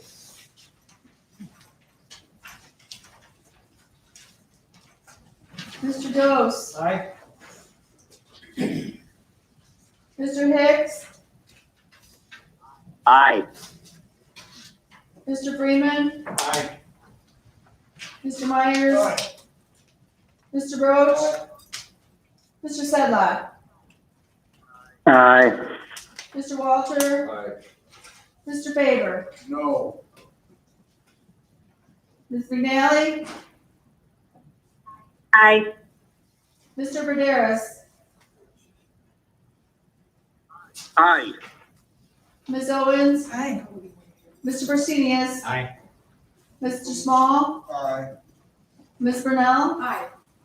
Mr. Ospinski, Aye. Mr. Witsak, Aye.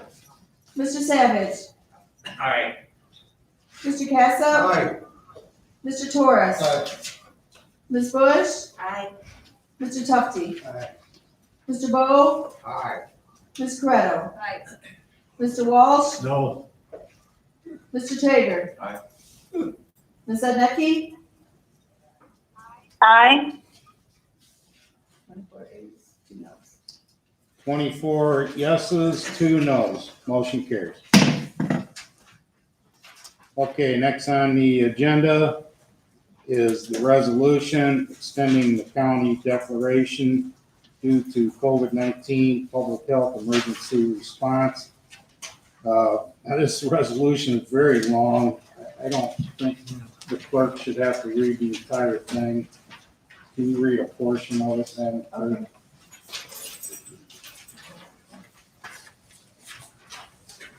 Whereas COVID-19 is a novel, severe, acute respiratory illness that has spread among people through respiratory transmissions, the World Health Organization, WHO, declared COVID-19 a public health emergency of international concern on January 30th, 2020, and the United States Secretary of Health and Human Services declared COVID-19 presents a public health emergency on January 27, 2020. Okay. I am looking for a motion on the resolution extending the county declaration due to COVID-19 public health emergency response. Motion by Mr. Walsh, second by Ms. Brunel. Connie, would you give the board a explanation on this, please? Sure, so Can you come up here so they, just somewhere in this area so they can hear you a little better?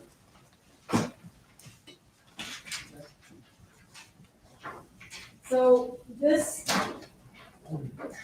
Don't get off that easy. I know, there's nothing I don't easy get about off that this. easy, okay. Sorry. No, that's all right. So this, as Jim can probably tell you, we declared a disaster in the county back in March, early March, and he's been coming in every week to extend it, because anything past 7 days requires a full board or majority of the board approval.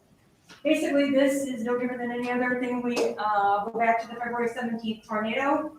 We did an extended disaster declaration at that one too. I believe it was like for 3 or 6 months. And in working with state attorney's office, as has been said many times, we don't know where COVID-19 is going to go and how long we're going to be dealing with it. And instead of having to do this month by month, week by week, we worked with state attorney's office in doing a 90-day extension to what we've already been doing. The disaster declaration basically gives the public health, our office and the board, emergency powers to basically for the protection and safety of our citizens in LaSalle County, to protect them from COVID-19. So, like I said, instead of having Jim come in every week and sign a new one, but it would last for 7 days, this one would last through August, or actually 90 days after this one, so yeah, it'd be August. So, Questions, comments on this? Mr. Faber? It could also be a 30-day one or a 60-day one, right? correct. I mean, we're giving up a lot of rights and decision-making, and we don't know, unlike a tornado, what we do with the damage was, we don't know what we're giving up the right to now. Is that correct? Yeah, there's a lot of unknowns with this. And that's a long time to give up everything we have control over.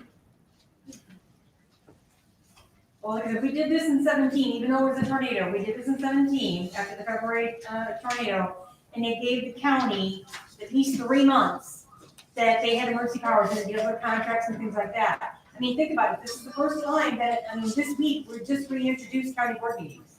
Otherwise, committee meetings have not met. You have not met. So, and business has kind of halted in a way. It's in the things, some things have been done with being done with committee chairman and stuff remotely. But in order to extend this any further than 7-day period, it requires all of you to. Right, but my point is, we did it in 17 in the tornado, and we ended up with massive problems because contracts were entered into, things were done that weren't proper, and we didn't get a chance to vet it. And it's unfortunate that this is the way it is, but my concern is we can't do that again. We're also, and I don't know if we'll discuss it today, but we have the computer issue. Well, we did it, now we got concerns about that. We give this up for 90 days and people go out willy-nilly and spend. We're responsible for the taxpayers' money, but we give up all our responsibility to someone else, Jim or whoever. I don't think it's 24/7. Like, when I asked Connie about this, why do we need this? An example she gave me is you get someone indigent that's, we have to deal with them in the middle of the night and we have to figure out housing. These are something that in the middle of the night, we're having to make a decision immediately. We can't go through the normal channels. Normally, we will do the normal channels as much as possible, but we don't know what's coming up in the middle of the night, things that Connie may have to make a decision on, or I may have to make a decision on. And to me, that's more what this is for than trying to avoid going through the normal channels that we do. George, did you have a comment? Connie and I talked about this last week, and the resolution is written in such a way that the board can call it up and terminate the emergency declaration earlier if it so chooses, which answers Mr. Faber's concern. The 90-day provision is just a sunset provision in the event there is no prior board action. Mr. Witczak? Yeah, I'm in pretty much agreement with Kurt on the time. I mean, I have no problem with doing this, but I think we should do it for 30 days. And as well as we can shorten it, if we choose, we can also extend it at the next full board meeting. You know, so I would have no problem with 30 days. In fact, I would like to make an amendment to the motion to amend this to 30 days instead of the 90, and then we can always readdress it. Can I ask? Yes, go ahead. So a question that I have for the board members. Has anybody seen, I know a number of you probably heard about Governor Pritzker's Restore Illinois plan? Anybody seen it? Have you read it? A couple of you? Okay. Restore Illinois. So if you have read the plan at any time in his 5 phases, right now in the 5 phases, we're in phase 2. If at any time in phase 2, 3, or 4, our numbers, we start seeing an increase that is yet to be defined by the governor's office, he can take us back, which means this goes away again. I'm just using that as an example, because that's what it says in the plan. But that's another, if I may, that's another discussion that I think we need to do, because I think what happens down in Springfield is they're more concerned with larger population, you know, crowded populations, and this is a little different here, and I think we need to start being able to give some people in the area relief. There's a lot of people that are, quote, non-essential businesses, but the business is very essential for their family. And they've been out how long now? And if we just let this go 3 months, that's why my point is of doing 30 days. Because at least we'll have something, we can always extend it. And I've never seen anything get revoked early. I think we should extend it if we can. That's why I made a motion to make the. Okay, now will the 30 days give us to our next? Or to the next meeting. Can we say June 8th? Let's do that then. I'll make that in my amendment motion. Okay, do we have a second to that? Mr. Faber? Okay, all in favor? Aye. Opposed? Amendment passes. Okay, back to the original one. Can I add one more thing? You may. What you just mentioned in this plan is exactly why we've got to put some constraints, because we have a governor that's run rogue and doing it on his own without the legislature. Nothing against Jim or you or how you make your decisions, but we also have lawsuits coming now because we have, and so they also have the ability to terminate this emergency action, but it's only if the governor will give them an opportunity to terminate it, and now they're in court, and it's gonna probably end up in federal court to get it stopped. And that's the downside of extending this too far and giving up our ability to impose ourselves. That's entirely up to you guys. I mean, this is like, I was working with George on it, and that was a suggestion that you made. Mr. Dose, did you still have something you wanted to add? Does this, if we voted against this, does preclude us from receiving the federal funds? At this point in time, I'm gonna say the answer is no.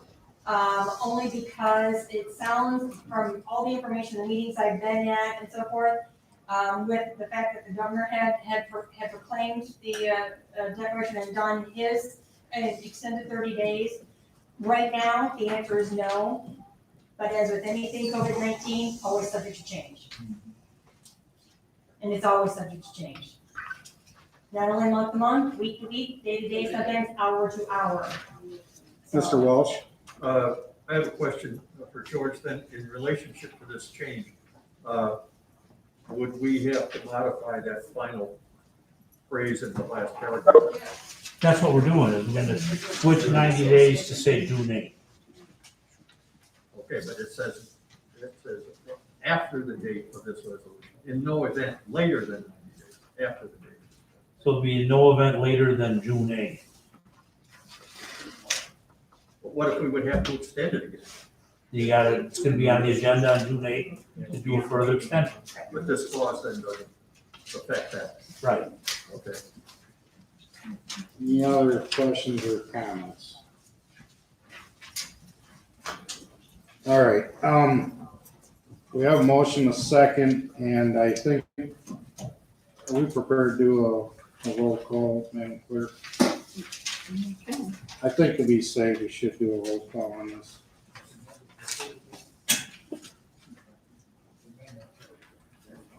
Madam Clerk, will you do the roll, please? Okay. Ms. Owens, Aye. That's good. That's a good. Mr. Bersenius. Aye. Mr. Small, Aye. Ms. Brunel. Mr. Ospinski. Aye. Aye.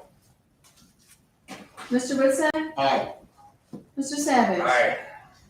Mr. Castle. Aye. Mr. Torres. Aye. Ms. Bush. Aye. Mr. Chupke. Aye. Mr. Bo. Aye. Ms. Corretto. Aye. Mr. Walsh. Aye. Mr. Traeger. Aye. Ms. Agnecky. Aye. Mr. Dose. Nay. Mr. Hicks. Aye. Mr. Freeman. Aye. Mr. Myers. Aye. Mr. Roach. Mr. Sedlock. Aye. Mr. Walter. Aye. Mr. Faber. Aye. Ms. McNally. Aye. Mr. Urbanez.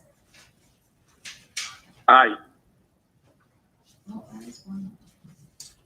One no, all ayes other than that, motion carries. Okay, next on the agenda, resolution, memorandum of agreement, extension for landfill service area tonnage. Madam Clerk? Whereas pursuant to memorandum of agreement approved by resolution number 3-28, number 7-188, number 12-100, number 14-21, and number 16-08, made and entered by and between Landcom Corporation and Illinois Corporation, the vendor, and the County of LaSalle, the county, a public politic of the state of Illinois, acting by and through its board of elected officials on February 13th, 2003, November 13th, 2007, August 9th, 2012, March 10th, 2014, and February 11th, 2016. The vendor was allowed to accept municipal solid waste and non-hazardous special waste from an expanded service area of the DuPage, Will, Kane, and Cook County, excluding the city of Chicago, in addition to the 10 county designated service area provided in the November 28, 1994 host agreement, with a total limit from all areas of 140,000 tons per year. Whereas on February 11, 2016, by resolution number 16-08, a memorandum of agreement with Landcom was approved that modified the terms of said host agreement and extended it until December 31st, 2019. Whereas on December 9th, 2019, by resolution number 19-183, a memorandum of agreement with Landcom was approved that modified the terms of said host agreement and extended it until March 31st, 2020. Whereas on March 9th, 2020, by resolution number 20-34, a memorandum of agreement with Landcom was approved that modified the terms of said host agreement and extended it until April 30th, 2020. Whereas the County of LaSalle and Landcom agree that it is in their respective best interest that the previously approved memorandum of agreement should be extended until 2020, so as to allow additional time to negotiate the terms and conditions of a successor agreement. Now therefore be it resolved that LaSalle County acting by and through the LaSalle County Board as follows. Section 1, that LaSalle County approves and authorizes the County Board Chairman to execute an extension of the February 11, 2016 memorandum of agreement until 2020 as set forth in Exhibit B, attached here to incorporated herein. Section 2, that this resolution shall be effective immediately upon passage. Okay, I'm looking for a motion on the resolution, memorandum of agreement, extension for landfill service area tonnage. Mr. Traeger makes the motion. Do I have a second? Mr. Fall. Mr. Chairman, you need a date in that motion. Yeah, I didn't know that was something we're gonna do later. That came from the committee, that resolution came from the committee yesterday, we put the date on it. We don't have dates on ours. Well, the one we submitted had 12/31/2021. Well, These copies were made previous to the meeting, before the land use meeting, so.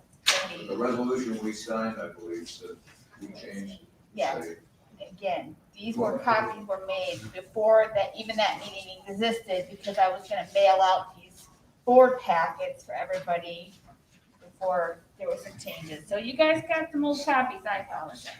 So the agreement would be extended to 12/31/20, is that correct? Okay, George, is that okay? We note that and put it in the agreement? Sure. Okay, so Go ahead. noted that this agreement would go until 12/31/2020. We have a motion by Mr. Traeger, seconded by Mr. Fall.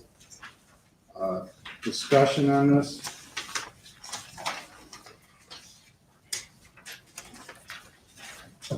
Mr. Freeman. I guess the only question I got is I wish whoever was in charge of that, I kind of wonder what our tonnage would run.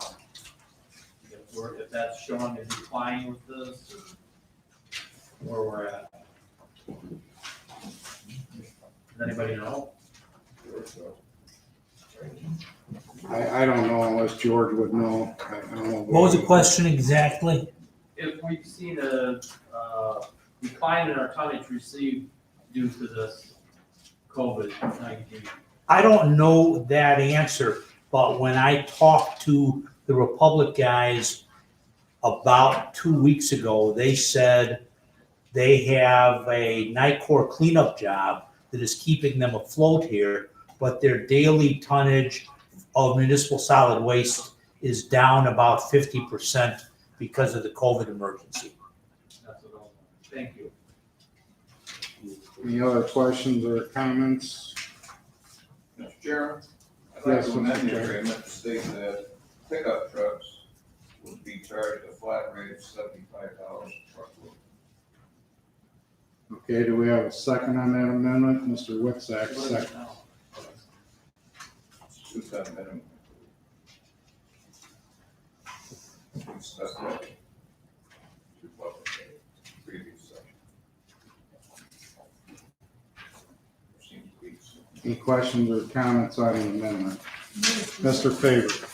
Some people run one large item out and dump it off just because it's inconvenient or it's quicker than waiting for the truck to come by. I don't know why we want to penalize someone for trying to help them out with a $75 fee when whatever else it is by tonnage would be nominal.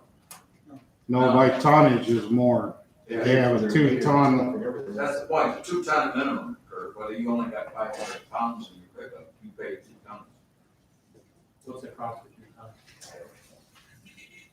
About 160 to 170. I was gonna say at least $150 for 2 tons. So this is trying to help them because I don't think it was ever intended for there to be that type of a tonnage for the residents of LaSalle County. Okay, Mr. Boshanes? Yeah, what would be, what do they, you don't know what they charge normally then, right? For a pickup, 2-ton minimum. 2-ton minimum, so they don't let a pickup truck come in then? Or you're just gonna Yeah, pay the fee? Yeah, you bring a pickup truck in with 500 pounds on it, you pay for 2 tons. You're paying for 4,000 pounds. If you got 500 pounds, you're gonna pay for 4,000 pounds. Right. So, Mr. Castle?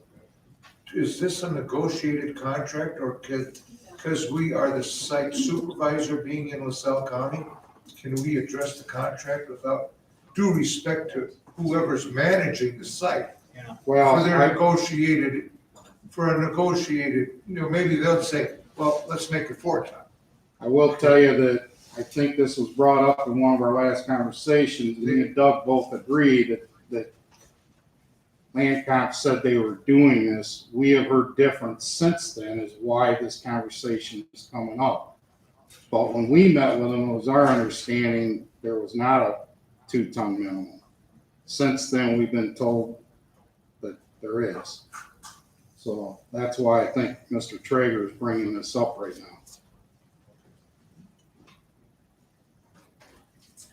Okay, any other questions or comments before we take a vote on the amendment? All in favor? Aye. Opposed? The amendment passes. Now we are back to the original motion. Any other questions or comments on that?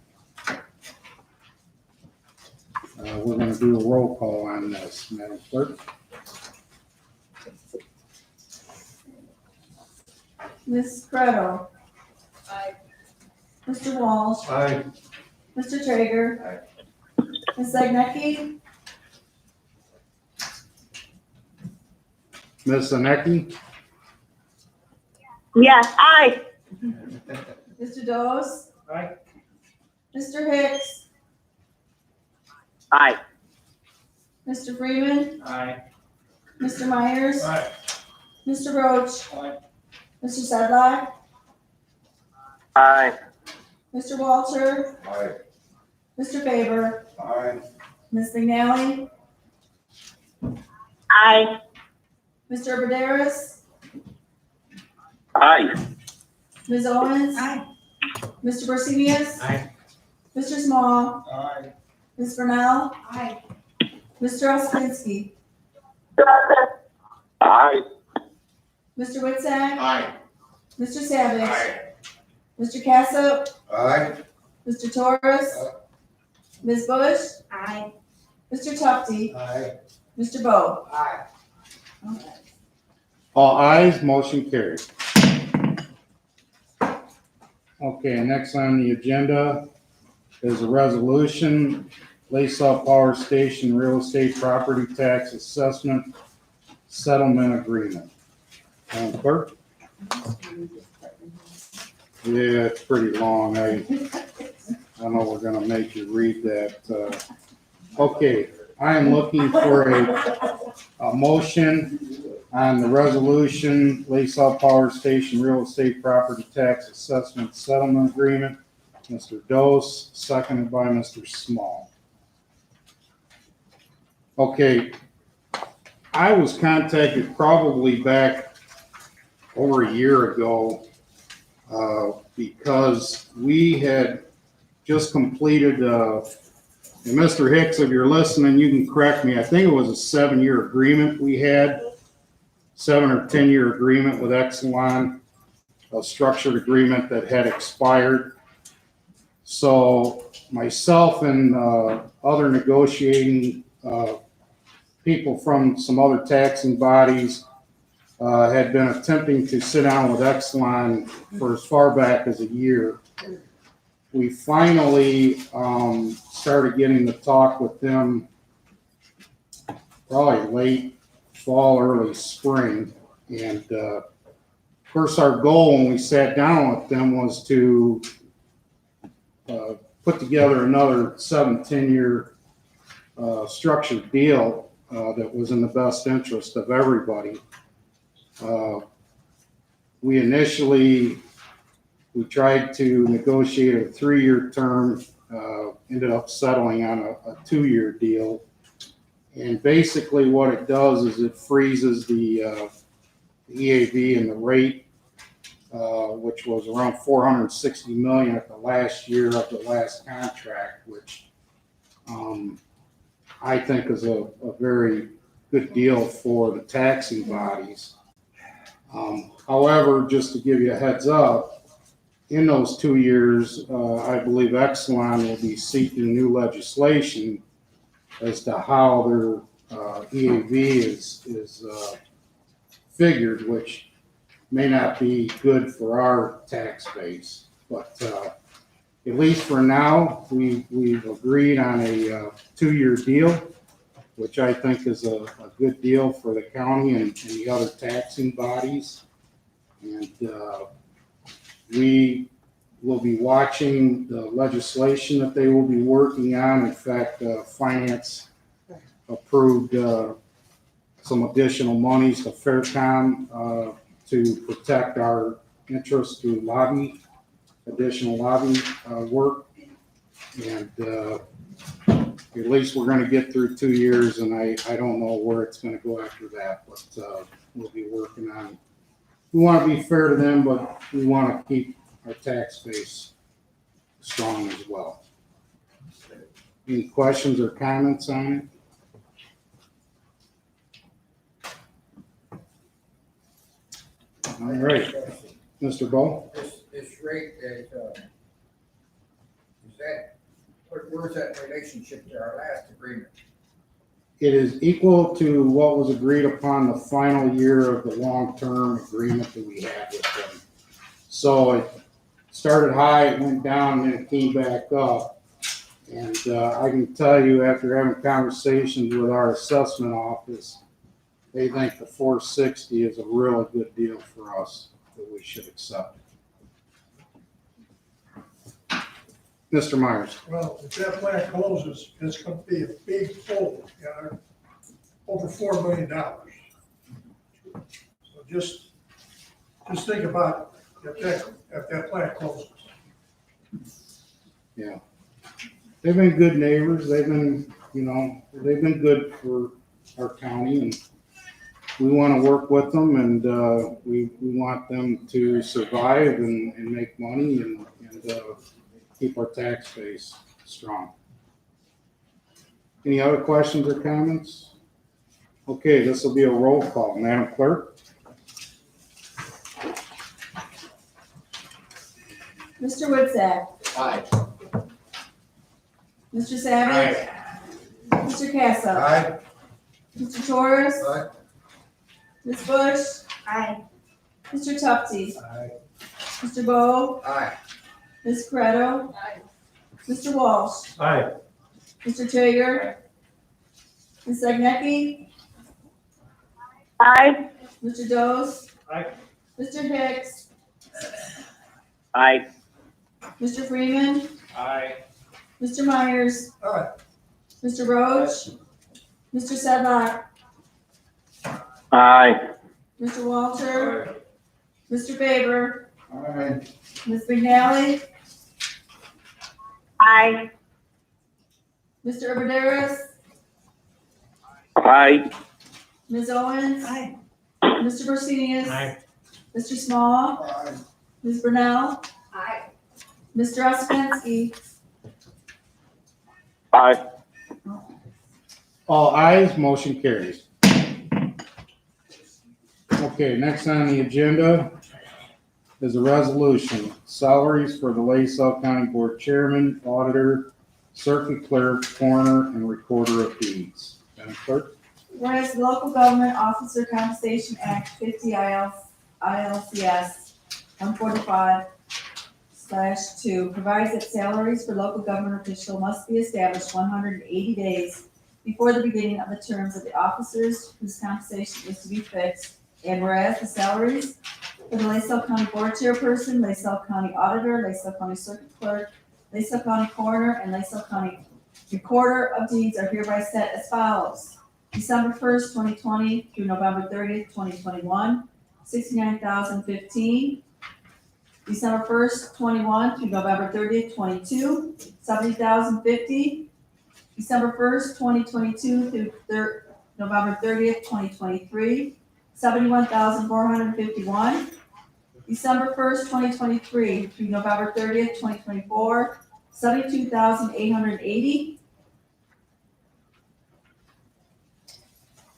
Okay, I am looking for a motion on the resolution setting the salaries for LaSalle County Board Chairperson, Auditor, Circuit Clerk, Coroner, and Recorder of Deeds.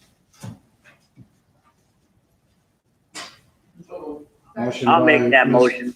Burnell, seconded by Mr. Hicks. Okay, as it says in here, this is something that has to be done 180 days prior to the upcoming November election because everyone that is named in there is up for election. So this is setting the salaries for the next 4 years of those elected positions. Any questions or comments? Yes, Mr. Savage. It's bad timing. This is bad timing.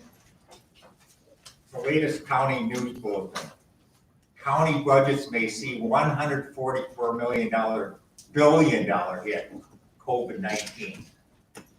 It may have been a good discussion when Salary and Labor passed that a month or two ago, but it is not now. We've just been talking.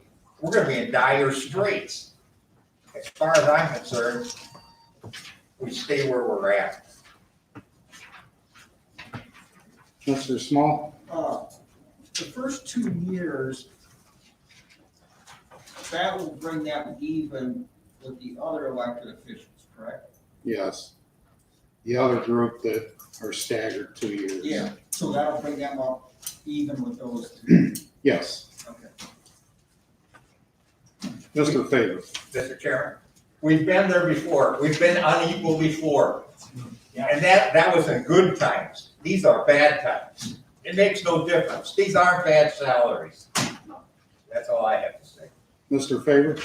First of all, the candidates that elected to run knew the existing salaries, but we've struggled so poorly in the last 4 years with every disaster.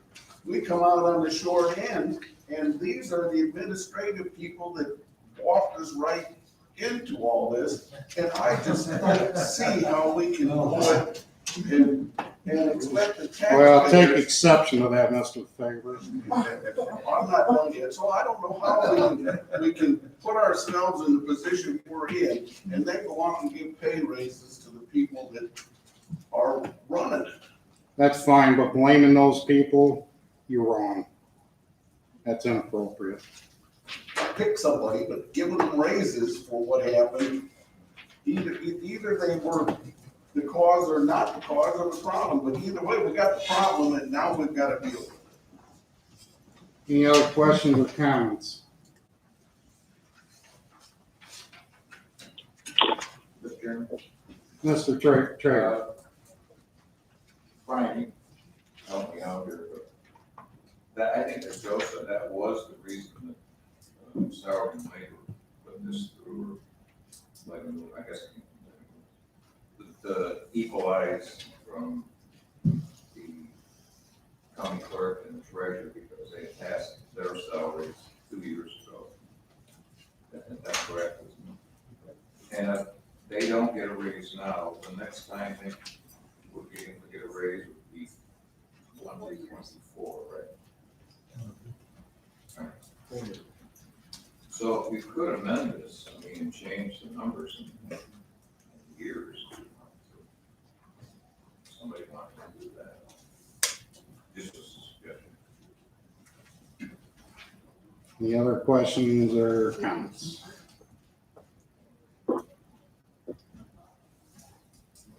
Okay, this will be a roll call vote. Madam Clerk? Ms. Burnell? Aye.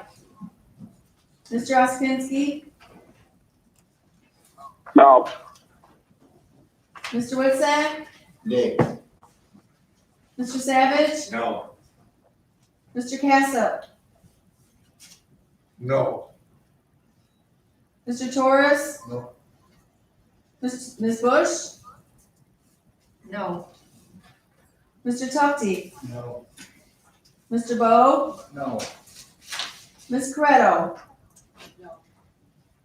Mr. Walsh? No. Mr. Traeger? Ms. Zagecki? No. Mr. Dose? Aye. Mr. Hicks? Aye. Mr. Freeman, No. Mr. Myers, Aye. Mr. Roach, Aye. Mr. Sedlock, No. Mr. Walter, No. Mr. Faber, Nay. Ms. Vignali, No. Mr. Braderis, No. Ms. Owens? No. Mr. Barsenius? No. Mr. Small? No.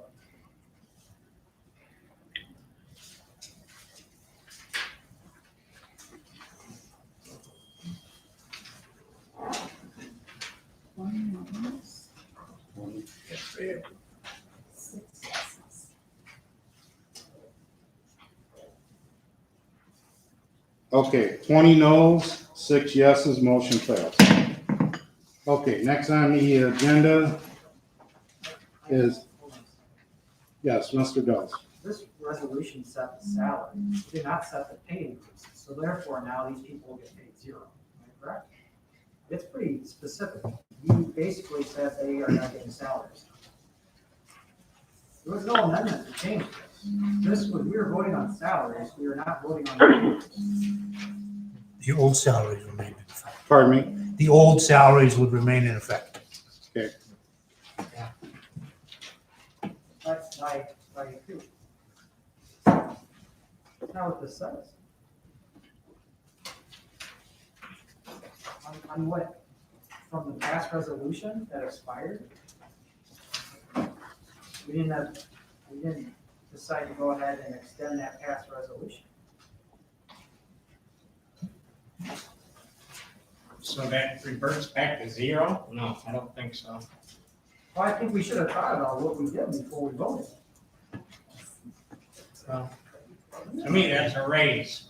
What's it reading? We voted What's it say, Chuck? Read it for exactly what it says. It says compensation to be fixed. It says the salary shall be set as for those years. If we voted against it, now those people don't get salaries. That was the board decision. I believe it stays the same. I'd like to see that in writing from somebody. When's 188? How far are we into this 188? I think we have till June 1st, I think. Because I think we looked at this when all this COVID started, what was the latest date we could do it, and they would say it was May, Amanda? I don't remember the exact. I'm exactly right. You're absolutely right. I believe June 1st is Mr. the Chairman? cutoff.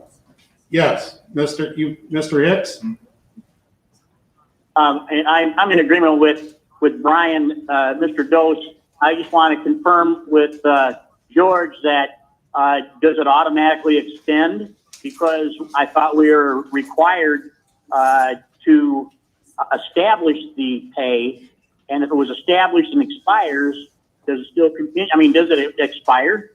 I guess that's a good question, and maybe it needs to be brought back up again. Without seeing the old resolution, there's no way that I can tell you, but I believe the law would interpret this as a continuation of salaries previously set. Because to argue that salaries revert to zero is contrary to the intent of the board. I guess what my question was, if we look at the resolution, it stipulates the dates that the pay is going to be with those raises. So, and it said the same thing on the previous one 4 years ago. So the question is, if there's nothing budgeted or passed, then is there going to be any dollars that are available for those particular positions? I'm just trying to cover our butts. Mr. Dose? I just think the board was looking to save $280,000. Before, previous resolutions had 0%, and it listed out what the salaries were for those positions. I remember those. It said 0%, and then a percent. 2 years, I think it did that. Yeah, 2 years. so looks like we just saved a lot of money, guys. Ms. Brunel? I'm uncomfortable with the language in this resolution, because it does appear that it says, whereas the salaries.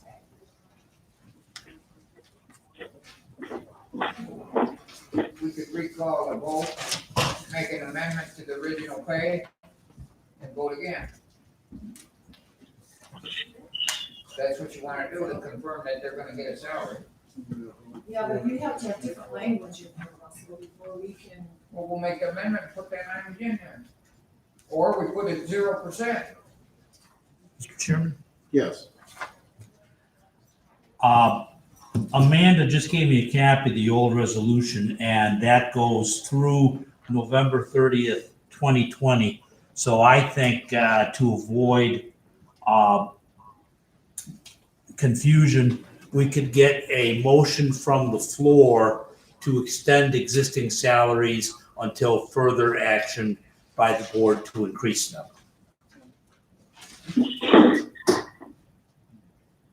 Mr. Witczak, you want to make that motion? I'll make that motion. We have a second. Mr. Borshenius seconds that. Okay, just for clarity, would you say that again, George, so everyone knows what the motion is that we're voting on?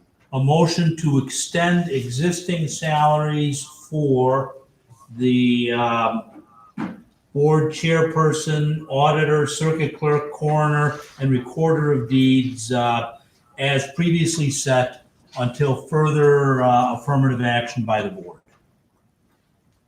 Okay, any more comments or questions before we take the vote?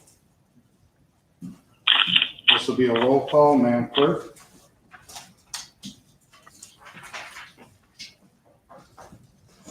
Second. Sean? Could we get a second? Could you read that one more time? Could you read the amendment? It's a new motion and we need a second. No, we got a second. Witczak, and who was the second? I was. Oh, Borshenius, that's right. Motion to extend existing salaries for the board chairperson, auditor, circuit clerk, coroner, and recorder of deeds as previously set until further affirmative action of the board. No? Okay. Madam Clerk, will you do the roll? Mr. Hicks?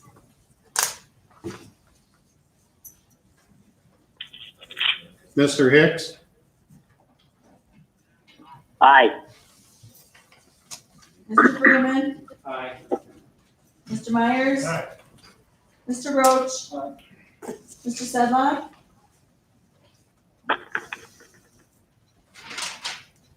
Aye. Mr. Walter? Aye. Mr. Faber? Aye. Mr. Haley? Aye. Mr. Banderas? Aye. Ms. Owens? Aye. Mr. Bersenius? Aye. Mr. Small? Aye. Ms. Brunel? Aye.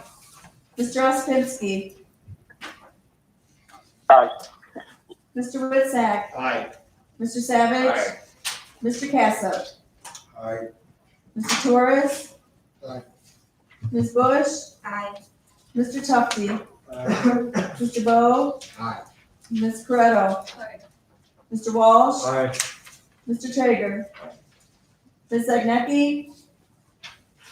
Aye. Mr. Dose? Aye. All ayes, motion carries.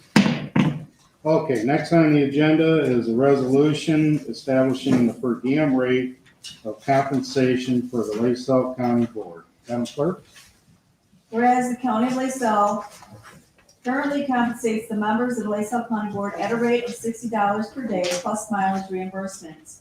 Whereas the members of the Salary, Labor, and Committee on Appointments and Legislation and Rules Committees of the LaSalle County Board have recommended increasing the daily per diem rate for county board members as follows. Effective 12/1/2020, $70 per day for county board members elected after and November 1st, 2020. Effective 12/1/2021, $80 per day for county board members elected after and November 1st, 2020. All current county board members will continue to receive the daily per diem rate of $60. Now therefore be it resolved by the County of LaSalle acting by and through its county board as follows. Section 1, the deferral recitals are incorporated herein by reference as if set forth verbatim. Section 2, that the rate of compensation for the members of the county board elected after November 1st, 2020 shall be increased as recommended and set forth above. Section 3, that this resolution shall be effective immediately upon its passage and approval. Section 4, any resolution or part thereof in conflict with is hereby repealed to the extent of any such conflict. Okay, I'm looking for a motion on the resolution establishing the per diem rate of compensation for the LaSalle County Board. Motion by Mr. Myers. Second? Do we have a second? I'll second. Is that Mr. Oskopinski? Absolutely. Hello, everyone. Okay. So we have a motion, a second on the floor. Discussion. Mr. Whitson. Yeah, I said this in committee, I don't think we should raise the salary. So I'd like to amend it to where we keep the salary at 60. I'll second that. Any other questions or comments? Yes. Everybody knows that I'm a very strong labor candidate, compensation, equity raises. And at the time that we had brought this, and I had lobbied for members to reconsider because everybody has work. Unfortunately, we had not anticipated some of the dynamics that we're facing financially. And even as close as last night, I had made phone calls to ask people for their support. Unfortunately, after we found out about our financial future, I have to agree with the recommendation by Mr. Wietzek that we hold off on any raises for our members. Mr. Myers. Well, when was this per diem set? When was it raised from $50 to $60? Does anybody know? Well, I do. 1996. 1996. Now, what has that $60 turned into as far as buying power?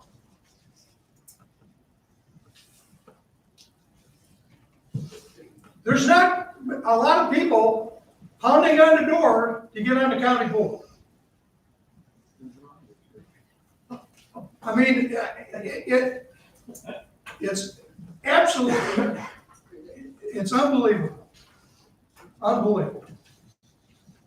22 years ago, 22 years ago. Plus, we have cut down the meetings. They've been reduced. We don't have as many county board meetings today. We've combined meetings and we've combined committees. We are making less money than the county board members that were on this board in 1996.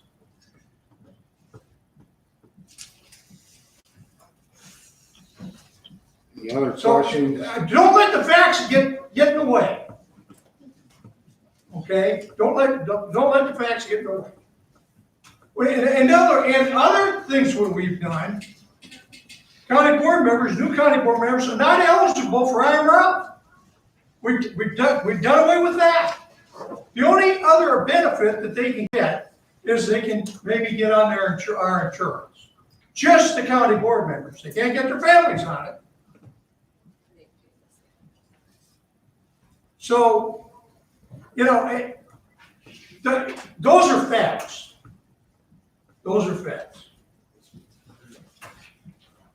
Any other questions or comments? Ms. Burnett? Yeah, I just have a comment. Why do we have to set this ourselves? Shouldn't there be somebody who other than this body that would recommend a raise or a denial of a raise. We have to set the other elected officials, we have to set those salaries. And aren't we elected officials? Or are we not considered that?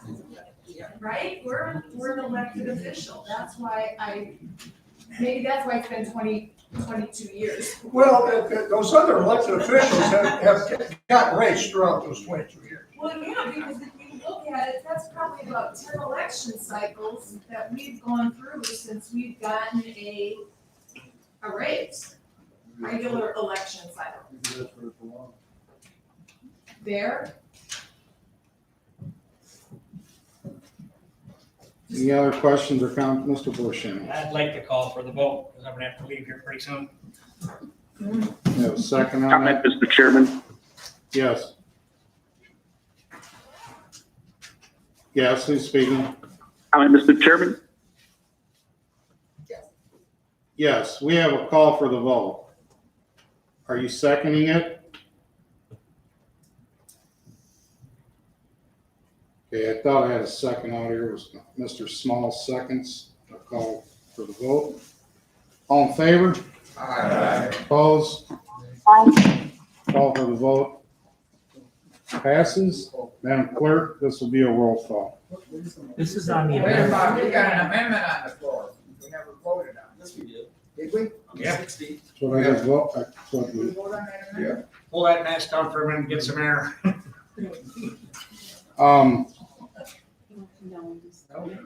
We So didn't we're back to vote the on it. We original made a motion. on it. Did we? We need to amend this. You have to do a roll call vote. We're doing a roll call. On the amendment roll call on that. We're back to the This original. is on motion. the amendment. Right. So to remain at $60. No, call for the question. Well, Chairman. Call I don't for the think we question. ever had an Roll call official vote. amendment, so. Mr. Witzag, do you want to make? That was what my motion was, to amend this, that we keep it at $60. And I second. Okay, then let's have a vote on that. Do a roll call, Madam Clerk. This is on the amendment to put the numbers back to $60 per diem. Mr. Chairman, unfortunately, when somebody calls for the question, there's a second, it requires a roll call vote. You have to do a roll call vote on the question. It's like we always do. I thought we were calling for the vote. to just Also, go question forward. before that. Yeah, we have a roll call vote. Earlier in the meeting, we had a roll call for the question vote. Right. The, We need an attorney. the call for the question was on the amendment that does require a roll call and a 2/3 majority. Okay. Then that's what this is. This is the roll call on the amendment. On the which- question. For the question. Okay, do it on the question. Now, wait a minute, clarify yourself. This is the roll call on the question, correct, George? Yes. Okay. What happened to the amendment? That's after the structure. We'll do that I afterwards. said that wrong. So we call for the question. I guess I was the one that needed air, Russ. You cut off the bait. Okay, this is the roll call call for the vote, then we will do the amendment. Then we'll get back to the original one. Madam Clerk? Mr. Bersenius, This is the, for the amendment or the Call the vote on question. itself? And, Call the and discussion and vote on the amendment. This is just end the discussion. This is your motion to call a question. Okay. No, I don't want it to change. okay. You said no? Yes. Clarification, Mr. Chairman, I don't understand what we're voting on. We are voting on, Mr. Bersenius made a motion, call question, so we're taking the vote to end discussion. Then we'll get back to the amendment and the original motion. Is that clear? Everyone clear on that? Yeah, now. Yes. Mr. Small? Aye. Aye. Aye. Ms. Brunel? Aye. Mr. Ospinski? Aye. Mr. Woodside, Aye. Mr. Savage, Mr. Casa, Mr. Torres, Aye. Ms. Bush, Aye. Mr. Tufti, Mr. Bo, Aye. Ms. Corretto, Mr. Walsh, Aye. Mr. Traeger, Aye. Ms. Sednecke, Aye. Mr. Dose, Aye. Mr. Hicks, Aye. Mr. Freeman, Aye. Mr. Myers, Aye. Mr. Roach, Mr. Sedlock, Aye. Mr. Walter, Mr. Faber, Aye. Ms. McNally, Aye. Mr. Urbanderas, Aye. Ms. Owens. Aye. All ayes, one no, motion carries. Okay, now we're back to the amendment, which Mr. Witsack made to return the per diem to $60. Yes, sir. And who was the second? Mr. Bo was the second on that. Madam Clerk, this will be a roll call as well. Mr. Witsack. Aye. Mr. Savage. Mr. Casa. Aye. Mr. Torres. Aye. Ms. Bush. Aye. Mr. Tufti. Aye. Mr. Bo. Aye. Ms. Corretto. Mr. Walsh. Aye. Mr. Traeger. Aye. Ms. Sednecke. Aye. Mr. Dose. Aye. Mr. Hicks. Aye. Mr. Freeman. Aye. Mr. Myers. Aye. Mr. Roach. Mr. Sedlock. Aye. Mr. Walter. Aye. Mr. Faber. Aye. Ms. McNally. Aye. Mr. Urbanderas. Aye. Ms. Owens. Aye. Mr. Rashenius. Aye. Mr. Small. Aye. Ms. Brunel. Aye. Mr. Ospinski. Aye. All ayes, motion carries. Okay, now we're back to the, now George, do I have to go back to the very original amendment of the resolution? Vote on the amendment. You just voted on the amendment, Okay, so now you gotta vote on the resolution as amended, as which amended. keeps it at 60. Do I have- I don't think, I sure I had a motion a second on that. Yeah. You know, it was- Myers and Mr. I think it was Mr. Myers made the original motion as amended and seconded by Joe Ospinski, that's correct. So, motion on the resolution as amended by Mr. Myers, seconded by Mr. Ospinski. And roll call, Madam Clerk. Mr. Rashenius. Oh. He left. Mr. Small. Ela. Oh, wow. Ms. Brunel. Aye. Mr. Ospinski. Aye. Just come here. Mr. Witsack. Aye. Mr. Savage. Mr. Casa. Aye. Mr. Torres. Ms. Bush. Aye. Mr. Tufti. Aye. Mr. Bo. Aye. Ms. Corretto. Aye. Mr. Walsh. Aye. Mr. Traeger. Aye. Ms. Sednecke. Aye. Mr. Dose. Aye. Mr. Hicks. No. Mr. Freeman. Aye. Mr. Myers. Mr. Roach. Mr. Sedlock. Aye. Mr. Walter. Aye. Mr. Faber. Aye. Ms. McNally. Aye. Mr. Urbanderas. Aye. Ms. Owens. Aye. Mr. Okay. All ayes and 2 noes. 2 noes, the rest ayes, motion carries. Okay, next on the agenda is a resolution reappointment of Ben Dolder as a member of the Board of Review. Madam Clerk.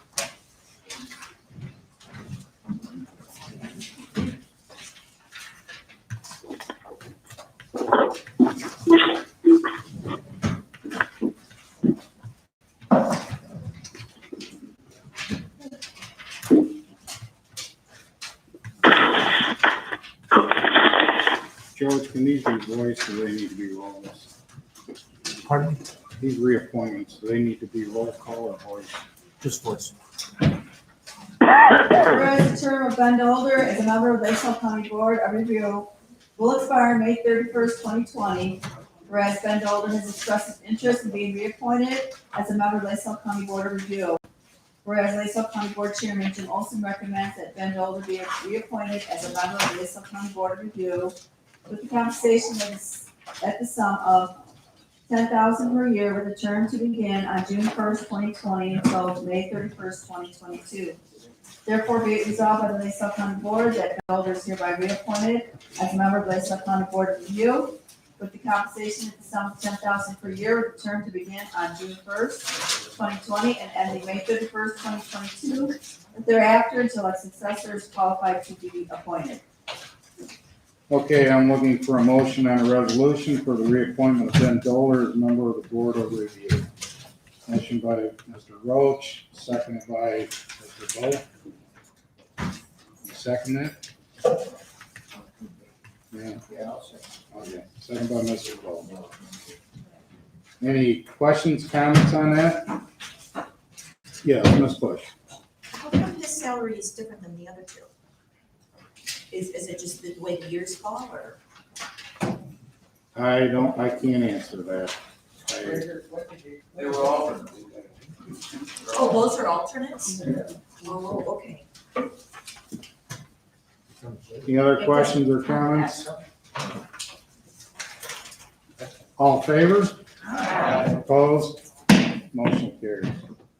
Next on the agenda is a resolution to reappointment of Kathy Watts as a member of the Board of Review. Madam Clerk? Whereas the term of Kathy J. Watts as an alternate member of the LaSalle County Board of Review will be expiring on May 31st, 2020. Whereas Kathy J. Watts has expressed her interest in being reappointed as an alternate member of the LaSalle County Board of Review. Whereas LaSalle County Board Chairman Jim Olson recommends that Kathy J. Watts be reappointed as an alternate member of the LaSalle County Board of Review with compensation at the sum of $9,500 per year with the term to begin on June 1st, 2020 until May 31st, 2022. Therefore, be it resolved by the LaSalle County Board that Kathy J. Watts is hereby reappointed as an alternate member of the LaSalle County Board of Review with compensation at the sum of $9,500 per year with the term to begin on June 1st, 2020 and ending May 31st, 2022, or thereafter until a successor qualified to be appointed. Okay, I'm looking for a motion on the resolution for the reappointment of Kathy Watts as a member of the Board of Review. Ms. Corrado makes a motion. I'll make that motion. Second by Mr. Hicks. Any questions or comments on that? All in favor? Opposed? Motion carries. Okay, next on the agenda is a resolution, the reappointment of Joe McConville as a member of the Board of Review. Madam Clerk? Whereas the term of Joe McConville as a member of the LaSalle County Board of Review will expire May 31st, 2020. Whereas Joe McConville has expressed his interest in being reappointed as a member of the LaSalle County Board of Review. And whereas LaSalle County Board Chairman Jim Olson recommends that Joe McConville be reappointed as a member of the LaSalle County Board of Review with compensation at the sum of $9,500 per year with the term to begin on June 1st, 2020 until May 31st, 2022. Therefore, be it resolved by the LaSalle County Board that Joe McConville is hereby reappointed as a member of the LaSalle County Board of Review with compensation at the sum of $9,500 per year with the term to begin on June 1st, 2020, ending May 31st, 2022, or thereafter until a successor is qualified to be appointed. Okay, I'm looking for a motion on the resolution for the reappointment of Joe McConville as a member of the Board of Review. Mr. Tuffy, second by Mr. Bo. Any questions or comments on that, Mr. Cassis? I'm just looking over the resolution itself. I'm just wondering, and I'm questioning, as an alternate, the pay, for Mrs. Watts was $9,500. And then I looked over as to Mr. Dolder, and his pay as a full member was $10,000. And then Mr. Conville, his pay is at $95,000. Is that something negotiated per individual board member? Do they agree to take that, or is that something that was overlooked? Jim, I can answer that. Please do, Jerry, if you would. Mr. Chairman. Mike, there is an individual that is the chairman of the Board of Review. He has extra duty. So at times they have alternated those. I do know that in the past that's been done. So the chairman makes $500 more than the others do. Okay, thank you, Jerry. Any other questions or comments? All in favor? Opposed? Motion carries. Next on the agenda, miscellaneous correspondence and reports. Correspondence to Illinois Environmental Protection Agency regarding 2 different permits for solid waste projects. Correspondence to Illinois Environmental Protection Agency regarding 4 different public notices. Correspondence from the Illinois Department of Transportation regarding LaSalle County Development Plan. Correspondence from the Illinois Department of Revenue regarding the receipt of LaSalle County ordinance imposing on county cannabis retailers occupation tax. Correspondence from the county treasurer regarding the investment report dated April 8, 2020 was submitted.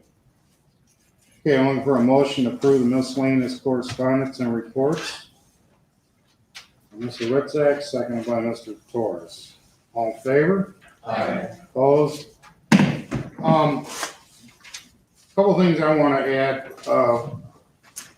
We really need to know who is watching their email and who is not, because there's times that I think me and Amanda have tried to communicate with the board, and I didn't find out till even today that someone's having trouble with their email.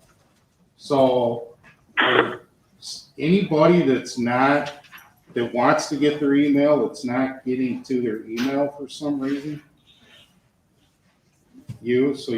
Kathy, you've not been getting? I've tried to get to log on to it, and it says not available. Would you please make an effort to get with John? And it's probably a password change since the ransomware, but I really want to have the ability to communicate with everyone on short notice. So if we can't communicate with you by email, please let us know, because I don't want you to think we're not trying to, and Amanda knows there's a couple of you, she's got a call, but that's okay. But the ones that we know would watch email, we kind of need them to watch that. And if you're having a problem, let us know. We don't know. I Mr. got Frank? back on yesterday, so Good. I have problems with emails. That's but I'm back on. I mean, if it's something really critical, I've had her actually mail it to you as well, and for that reason, because I'm afraid someone's not getting something, so.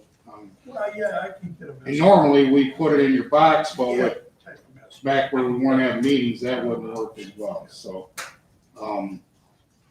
Just make sure if you're not getting the emails, get with John so you can get that fixed. Mr. Freeman? I do have a question. Has the recycling been rescheduled yet, or is it just postponed indefinitely, or what's going on? I don't know. I have a comment to that, Mr. Chairman. Yes, go ahead.